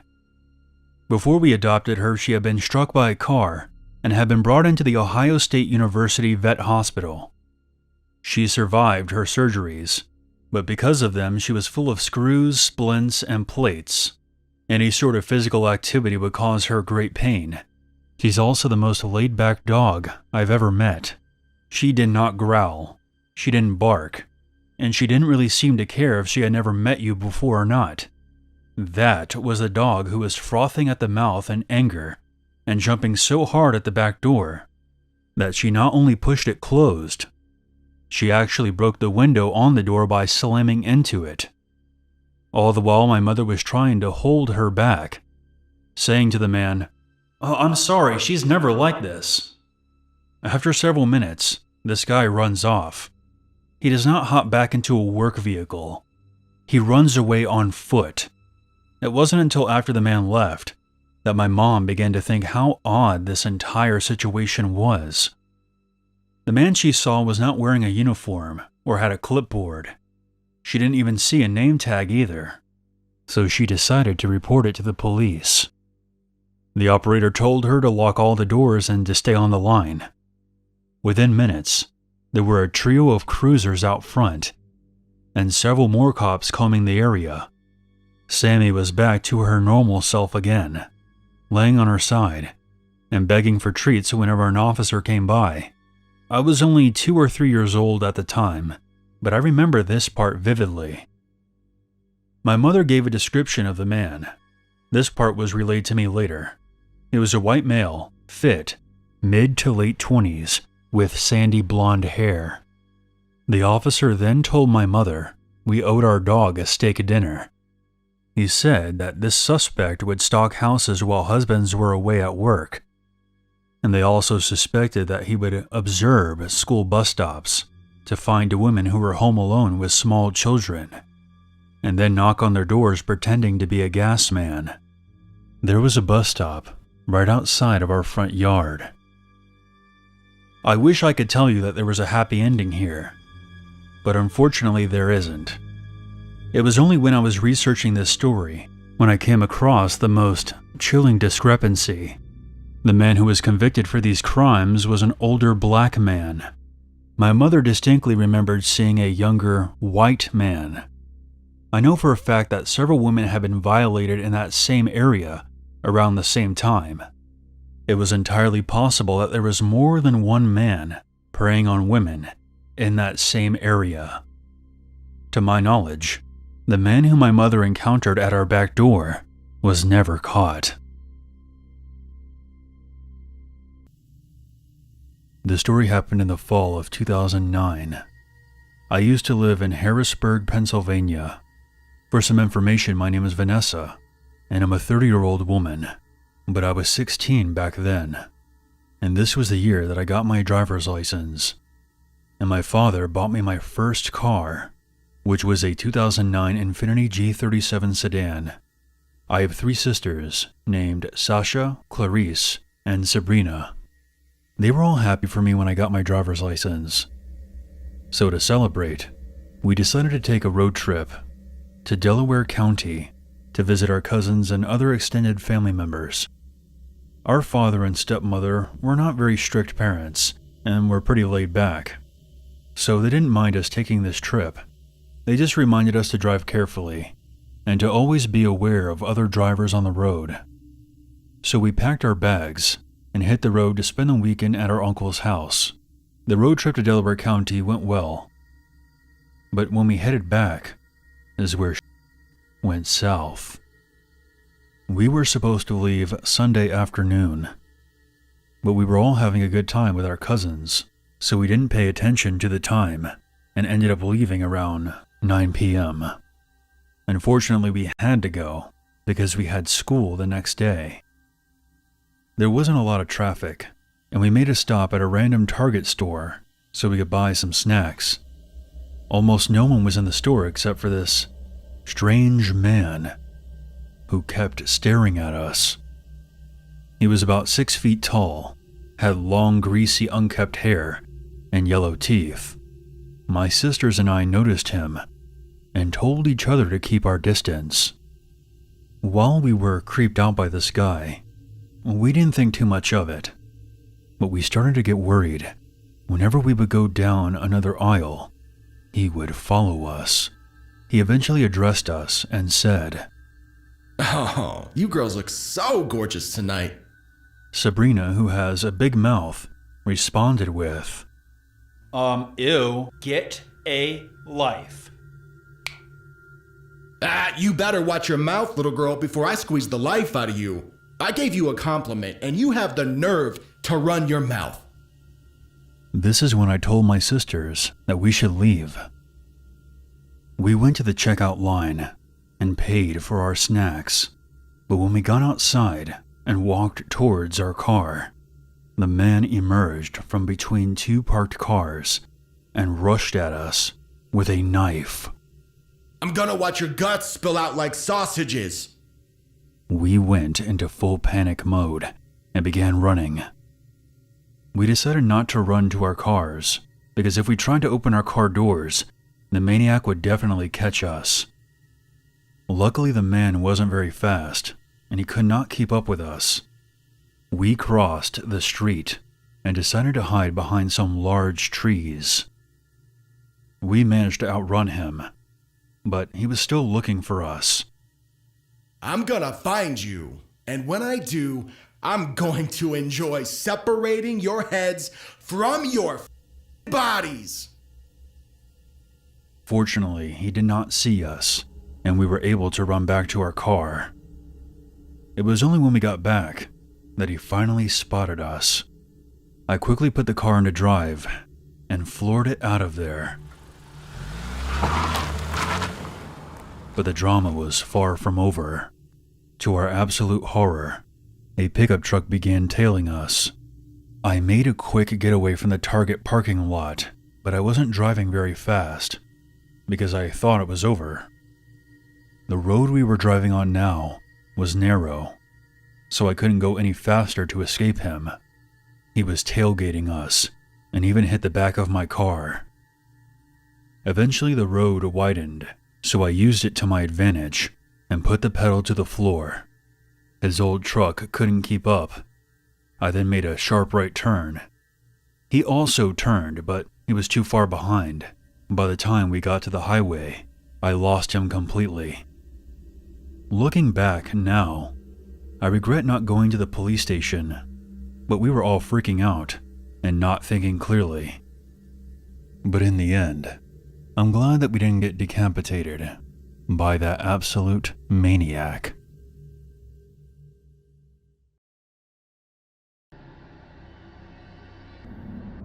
This incident happened about 5 years ago.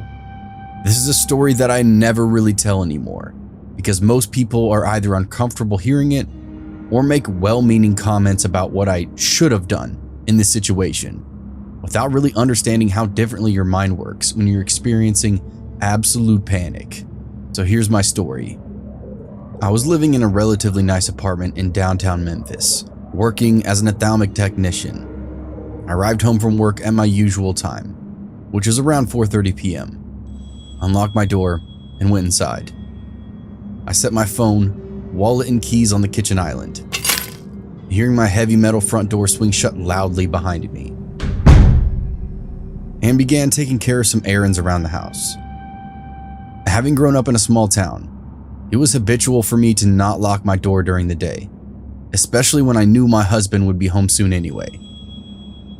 I've never forgotten to lock my door once in 5 years since this day. I walked through my bathroom and into my large walk-in closet and began hanging up the laundry that I'd started earlier in the day before I left for work. My front door opened. I smiled with surprise.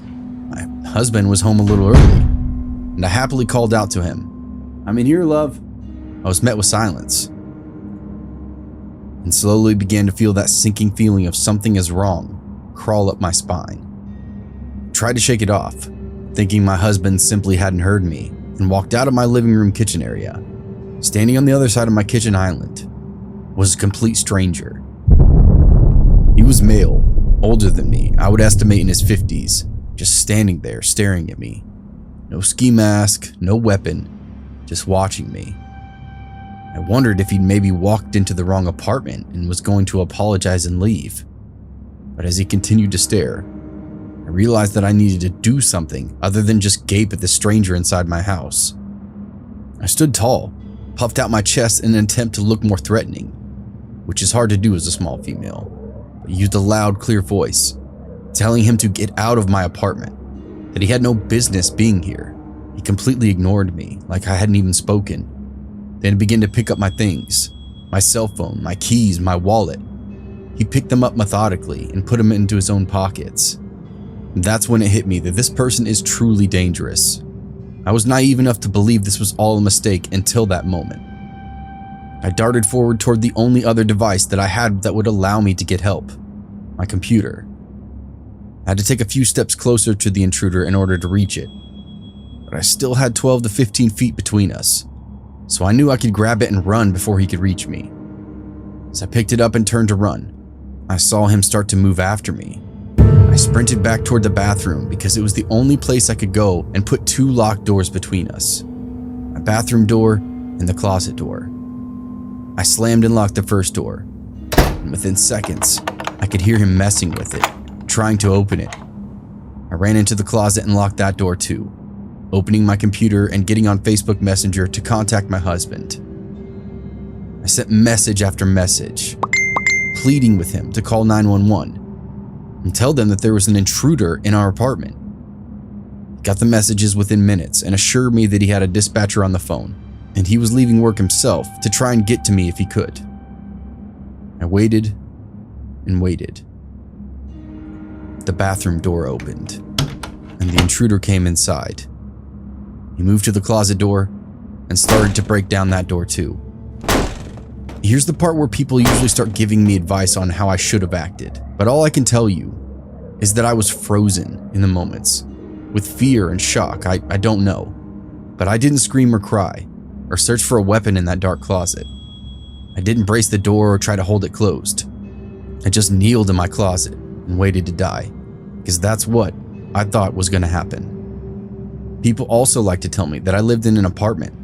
Surely if I'd screamed, someone would have heard and come help. Surely there was something heavy enough in my closet to use to defend myself. Hell, even the laptop I had would hurt someone if I swung it at him. Why didn't I do anything? I don't really have an answer for that, but the closet door miraculously held. I heard frustrated footsteps go back into the living area of my apartment. I heard things breaking, bottles shattering, my drawers and refrigerator cabinets being flung open, and things were torn out of them. I continued to sit in that closet, silently crying and waiting to leave, feeling that death was inevitable. I feel awful about my selfishness in the moment, and I messaged my mom, who lived a 15-hour drive away, and told her what was happening as well. I desperately wanted comfort, and to tell her how much I loved her. I'm not a parent, but I can only imagine the fear and helplessness I put her in, knowing that her daughter was in danger and there was nothing she could do to help. She messaged me back constantly, begging me to keep replying.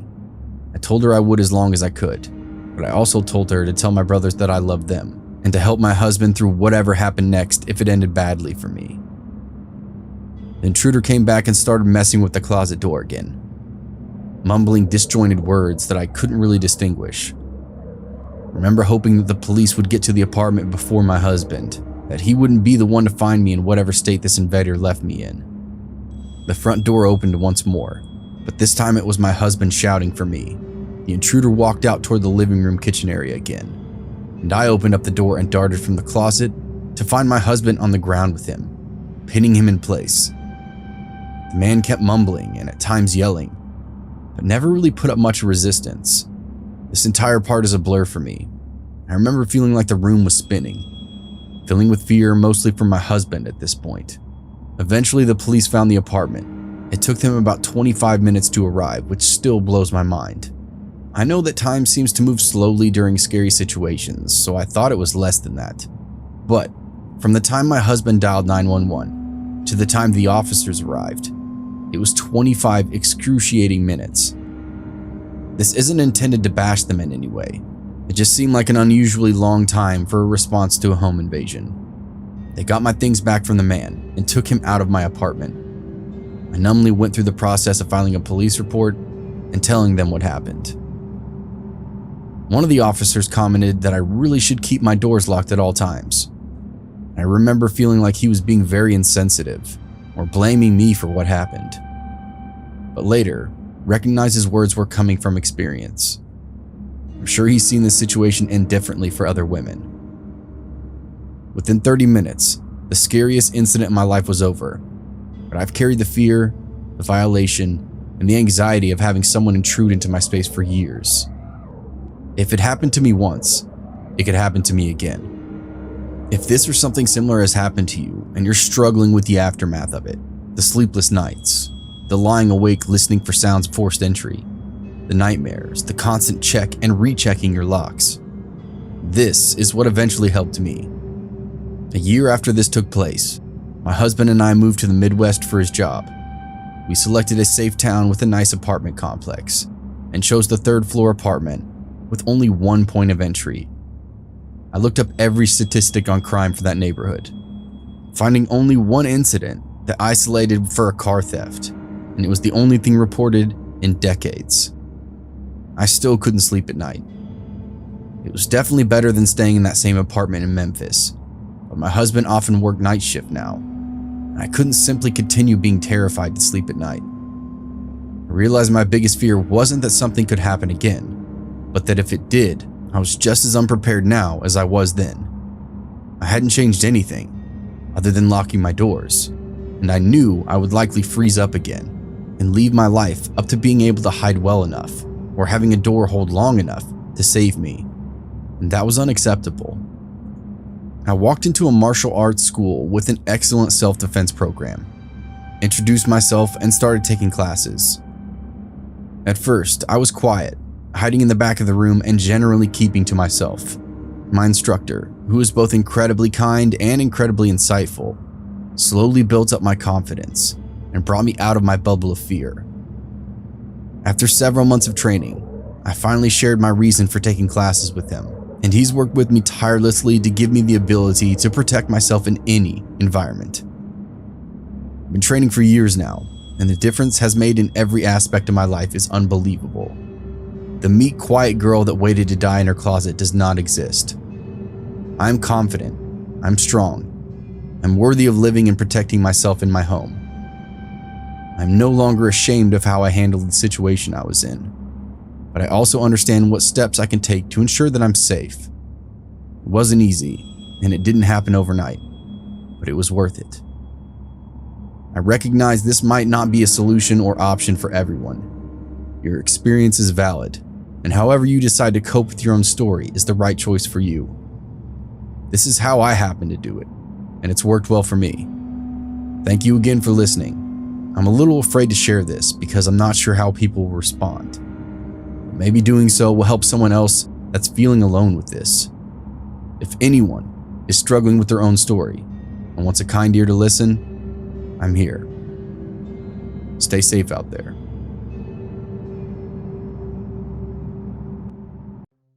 In 2014, my family and I decided to move from our old apartment in Brooklyn to the rolling hills of Tennessee. According to my parents, life was a lot more easier there.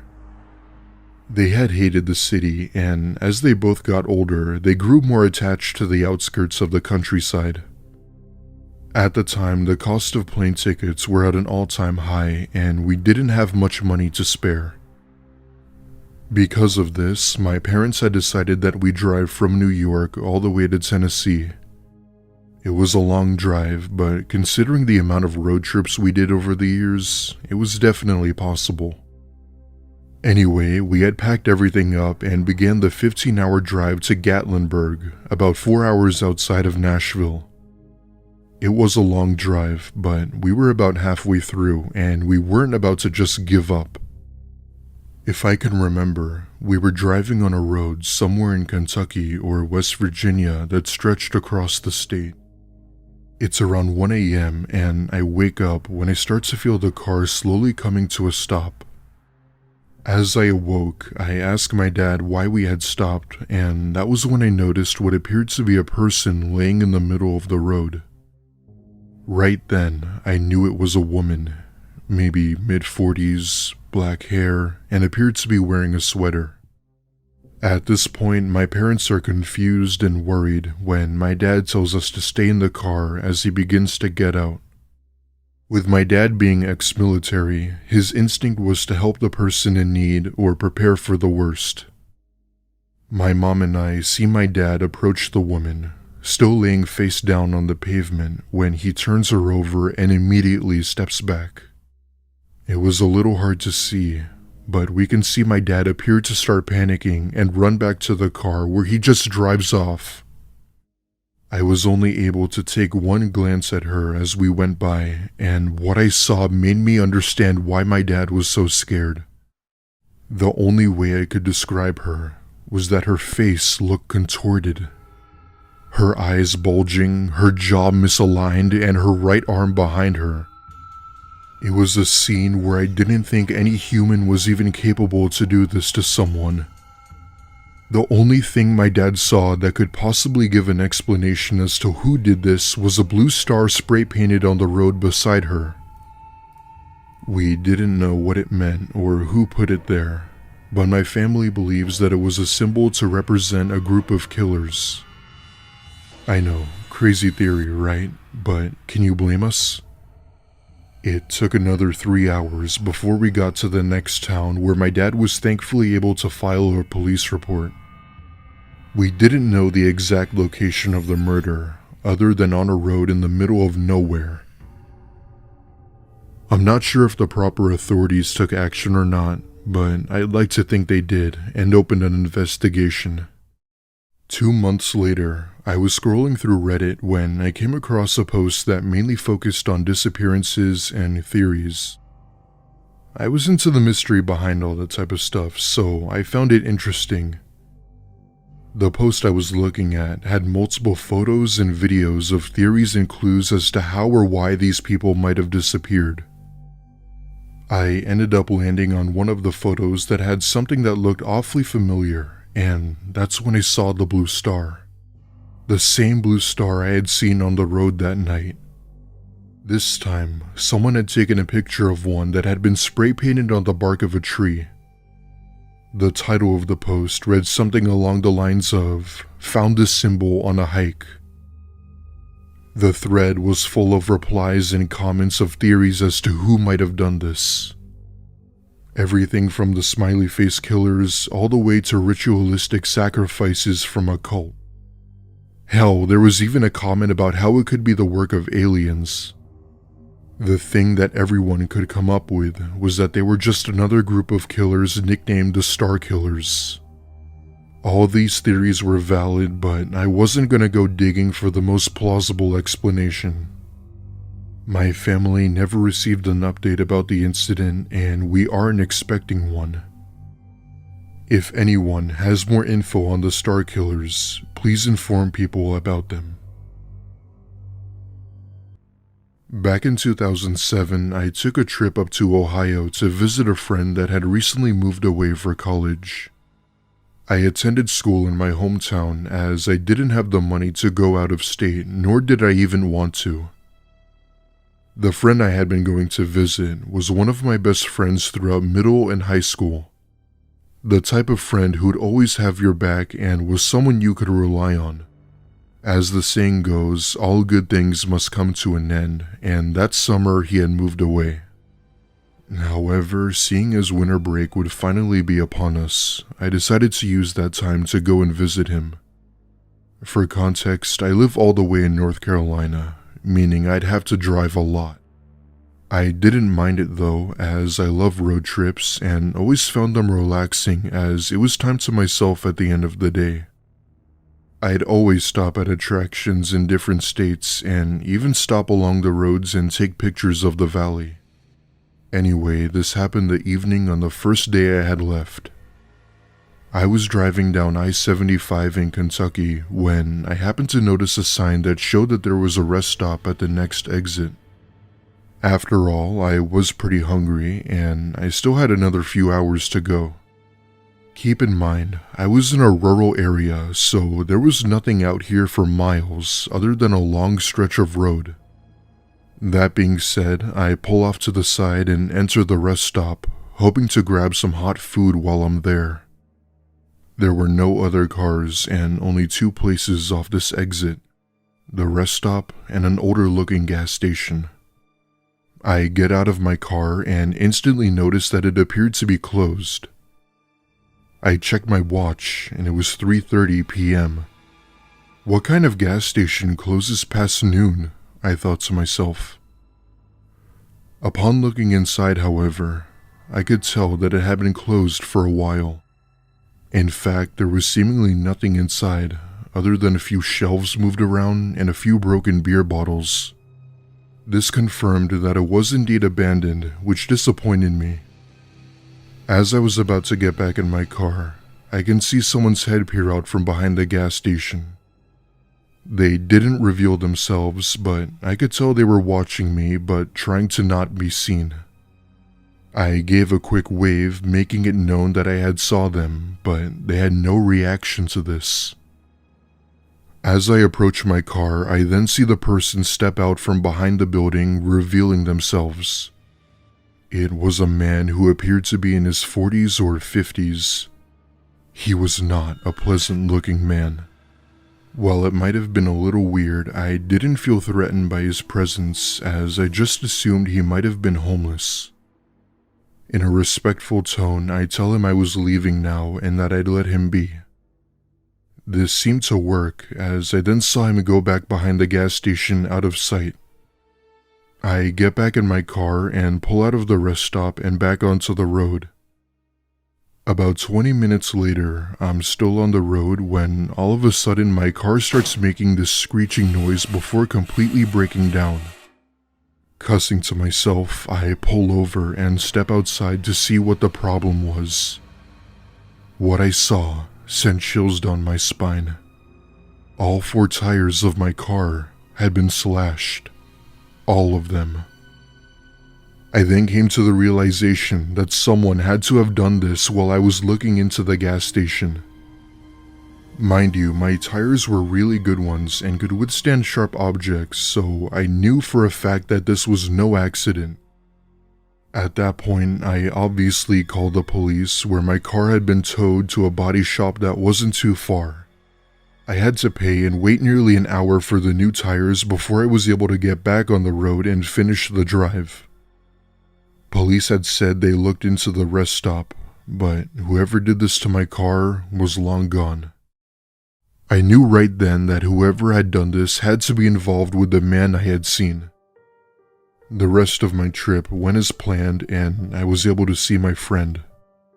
I've told many people about this story and many have claimed that it was just intoxicated homeless squatters. I have no idea what their intentions were or what would have happened had I stayed longer. Needless to say, however, I'm very glad I got out of there when I did. From now on, I always try to avoid rest stops unless they're open, and I'm always more cautious of my car.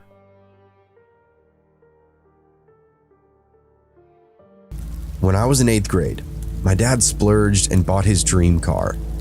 I was much too young at the time to drive, so I don't remember any of the specs. But the gist is, he purchased a convertible BMW Z4. It was silver through and through, with chrome and glass for the accents. It was an absolutely beautiful machine, and had a lot of power underneath that hood. Well, that first year that he bought it, he wanted to go on a road trip with me. A way to celebrate, a way to bond, and a way to break in the new ride. He even said he'd give me some driving instructions. All of it sounded fun, so when school got out that summer, we packed up and hit the road for about a week total. We couldn't fit much more in the way of clothes and supplies in the trunk and the back seat. If you've never seen one, Google it. Z4s are very small cars, but it was fun, and we hit the road with a good idea of where we were going, as my dad and I had been loosely planning our trip for about a month or 2. We'd go north at first, then shoot over west before coming down the coastal highway through California. We jammed music, talked about life, told stories from the good old days, typical father-son stuff. We even told riddles and jokes, some of my favorite pastimes. We saw all manner of beautiful terrain, mostly canyons and valleys throughout the Southwest and the Pacific Northwest. It was cool, and I loved every minute of it. Stopping was a treat too.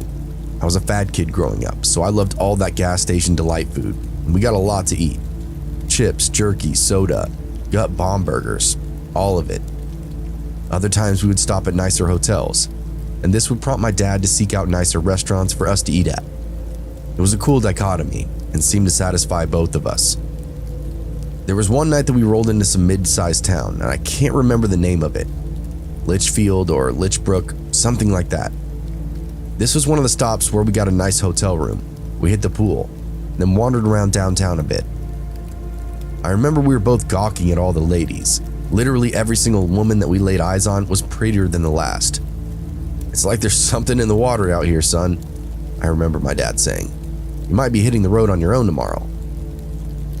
After a nice dinner and a walkabout, we decided to head back to the hotel room.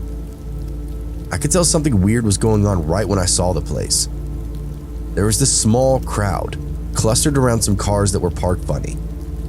My dad didn't seem to bat an eye, didn't say anything about them, so I just kept on cruising too. I didn't want to seem like a big baby or anything, since I guess technically nothing was really going on. But still, it was weird. I remember leaving a lingering eye on that crowd as I closed the door behind me and turned the deadbolt until it locked. We were on the ground floor. Well, the whole hotel was, so it's not like it was super fancy or anything. It also didn't have any kind of great security. It was a standard hotel door, standard double locking system with a deadbolt and chain. A huge viewing window right by the door, and curtains pulled closed over it. Pretty typical. We settle in, and I start eating some peanut M&Ms. This was another staple for these road trips, as they were my dad's favorite candy. We were watching reruns of Seinfeld when I heard the first few shouts come from outside. I turned and peeked, but Dad just kept watching TV. The guy seemed unshakable. "You think they're just drunk out there or something?" I asked. "It's none of our business," was all Dad said. I nodded and felt like I learned a valuable life lesson there. By the time it hit 9 p.m., we were both pretty beat, so decided to turn in for the night. The riffraff outside seemed to have settled down, and we wanted to get out of town by 6 or 7 a.m. to stay on schedule, so trying to pass out just made sense. We did our bathroom ritual and then promptly went to bed. I didn't fall asleep though. You see, my dad has this magical ability to be able to fall asleep anywhere, at any time, no matter what's going on. He was snoring loud as hell, and outside I could hear those voices getting louder again. My anxiety was further amplified by the fact that I was alone, or at least the only one awake. It just makes things that much worse when you're the only one privy to what is actually happening. Outside it sounded like your pretty average tailgate party. After listening in for a bit, something changed though. Instead of cheering and vibing, it sounded like voices were getting heated, agitated. I kept checking the clock. Around 10:30, the agitation started, and by 11:30, the guys were full on shouting at each other. I could hear a few people trying to mediate, but whatever was happening was quickly getting out of hand. Out of nowhere, the snoring stopped. My dad popped out of bed. He pulled his shirt on and moved to the window, peeked through the blinds. I had my eyes cracked open so I could see his expression. He kept a perfect poker face, just observing whatever was going on out there. My dad was a former Marine, and honestly, we had all heard rumors at family reunions and our get-togethers that in his youth, he'd beat a man to death during a bar fight, then fled town right after. Lack of evidence kept him from ever going to prison. "What's going on out there, Dad?" I asked. "Just a bunch of drunks," was his retort. Dad had also been sober for a couple of years, had a particular disdain for those that got drunk in public. He was a tight ass, is what I'm saying, and now a bunch of strangers had woken him up dead of the night. Any fear I had quickly dissolved. The voices got louder and louder outside, and my dad didn't really miss a beat. He pulled on a pair of shorts and his shoes and started for the door. "There's a gun underneath my pillow," he said. "Keep an eye out and don't open up the door for anyone." With that, my dad disappeared into the darkness. I hopped out of bed and immediately shouldered up to the window. It had one of those big heavy curtains draped in front of it, the kind that could pass for a comforter. I peeled back one edge and looked out with a single eye. I had nailed those sounds that I was hearing earlier. There was a little tailgate party in the far parking lot of the hotel. One of the trucks seemed to be for the road company of some kind, like highway maintenance or something. It had cones and stuff in the back, and one big decal on the side. Definitely a work truck. My dad approached these guys from the shadows. He skulked around the side of the building and stuck to hard to see places. Only once he was pretty much on top of them did he step out and make his presence known. The crowd flinched at first, then turned and got somewhat silent. I couldn't hear the words, but Dad was moving as he spoke, motioning to the hotel room and then his car. Everyone nodded along, then he said goodnight. Dad always gave off this cop energy, so people usually listened to him. He came back to the room, slipped the key in, and then sat on the bed. "So much for a decent night's sleep," he said, checking his phone. "You should try to get a little more rest. Everything should be good now, son." And I did. I was tired as hell from the drive and sitting up all night. It was well past midnight at this point. My eyes were burning. But with the brief silence and security of my dad, I slipped off into nothingness. I don't know for how long, but what felt like just seconds later, I was shocked awake by a pounding on the door. I remember what my dad said in the moment: "Don't open the door for anyone." But for some reason, I had it in my head that he was still outside, that no time had gone by at all, and I just fallen asleep while he was having his first little conversation with them out there. I hopped up in a panic and rushed for the door, only to feel a heavy hand come down on my shoulder. Startled, I whirled around, and there was my dad sitting on the edge of his bed. "We're all here, we're all good," he assured me. "Just that nonsense outside." He was projecting confidence, but I could tell my dad was a little rattled. Maybe he'd been sleeping too, and now he didn't know what was going on. Whoever was out the door kept banging and started to holler throughout the walls. "Help me! Please, you gotta let me in!" Beyond that, we could hear voices from earlier, closing in on the room. Dad took his pistol and went to the window, took a peek and didn't like what he saw. The guy caught a glimpse of him through the glass, started banging on the window, begging and pleading for us to open up the door. "Please, man, they're gonna kill me out here, please!" "Why? What'd you do?" my dad shouted through the glass. He turned to me and pointed to his phone. He told me to call 911. Any kind of talk about death was reason to have cops on site. I grabbed his phone, but in my stupid kid confidence, I dialed 911 but didn't hit the call button. I got off the bed and went to my dad's side and looked out. There was a small mob coming up from behind this guy, those people from earlier. I looked at the guy at the door, and I didn't really recognize him. He was dressed different from everyone else. That's when I noticed that logo on his clothing. It was the same as the work truck in the corner of the parking lot. "Dad, I think that's his truck," I said, pointing. "What are you saying?" he asked me. As quickly as I could, I tried to explain what was running through my mind. This guy was just trying to get to his work truck when the drunk people decided to mess with him. I didn't know if I was actually right, but in the moment it kind of made sense to me. My dad pointed to the guy, who was about to start kicking in our door, and hollered out a question. "Is that your truck out there?" "Yes." My dad took a sharp breath through his teeth, unbolted the lock, and swung the door open. He didn't let the guy come inside, just stood right in his way. He brought the pistol up to eye level and let everyone outside get a good look at it too. The guy still tried to barrel inside the room, but Dad stayed firm in his way. "I just called the police," he shouted over the voices. That seemed to get everyone's attention pretty quickly. That's when I realized I never dialed it. But seeing everyone tuck their tail and start to leave, I figured it was all over. The guy at our door collapsed against the exterior wall and started explaining everything. He was staying a couple of doors down. He'd been out having a few beers when he made the walk back to the hotel. Right away, he noticed the commotion around his truck. That being said that he was in town to finish a job. He didn't want anything happening to his equipment. He said he made a simple request for them to please get away from his vehicle.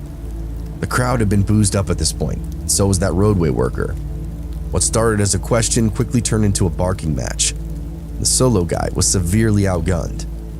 One push led to another. Soon the guy was surrounded. He said he squared up and swung his way out of the circle, but they laid a pretty good beating on him. It was obvious. His room key fell out of his pocket during the scuffle. He just went door to door, begging for help while these people chased him around. Well, at least that was the partial story. The overnight clerk saw some of the incident from his office, and he really did call the cops. They dropped in out of nowhere, just like my dad. His cruisers rolled into the parking lot, even without so much as headlights on, let alone a siren. They corralled anyone who hadn't already fled. Then the real story came out. It turned out the roadway worker had been having some beers at a nearby bar, but so had that entire crowd. Words were exchanged before finally the bartender kicked them all out. As they wandered the streets talking trash, they recognized the guy's truck in the hotel parking lot. They went and bought a case of beer, then literally tailgated on the guy's truck until he showed up, just so that they could have that final word. Again, the solo guy started clashing with the group, only to realize there weren't any bouncers to protect him anymore. Next thing he knows, he's banging on a stranger's door, begging for help. When the law showed up, things got real quiet. People scattered, and those who didn't were detained and questioned. Dad and I didn't have to give a statement, and since I wasn't the one who called the police, we just shut the door and got back in bed. The only person that must have got arrested was that roadway worker. His truck was still in the parking lot the next morning when we left.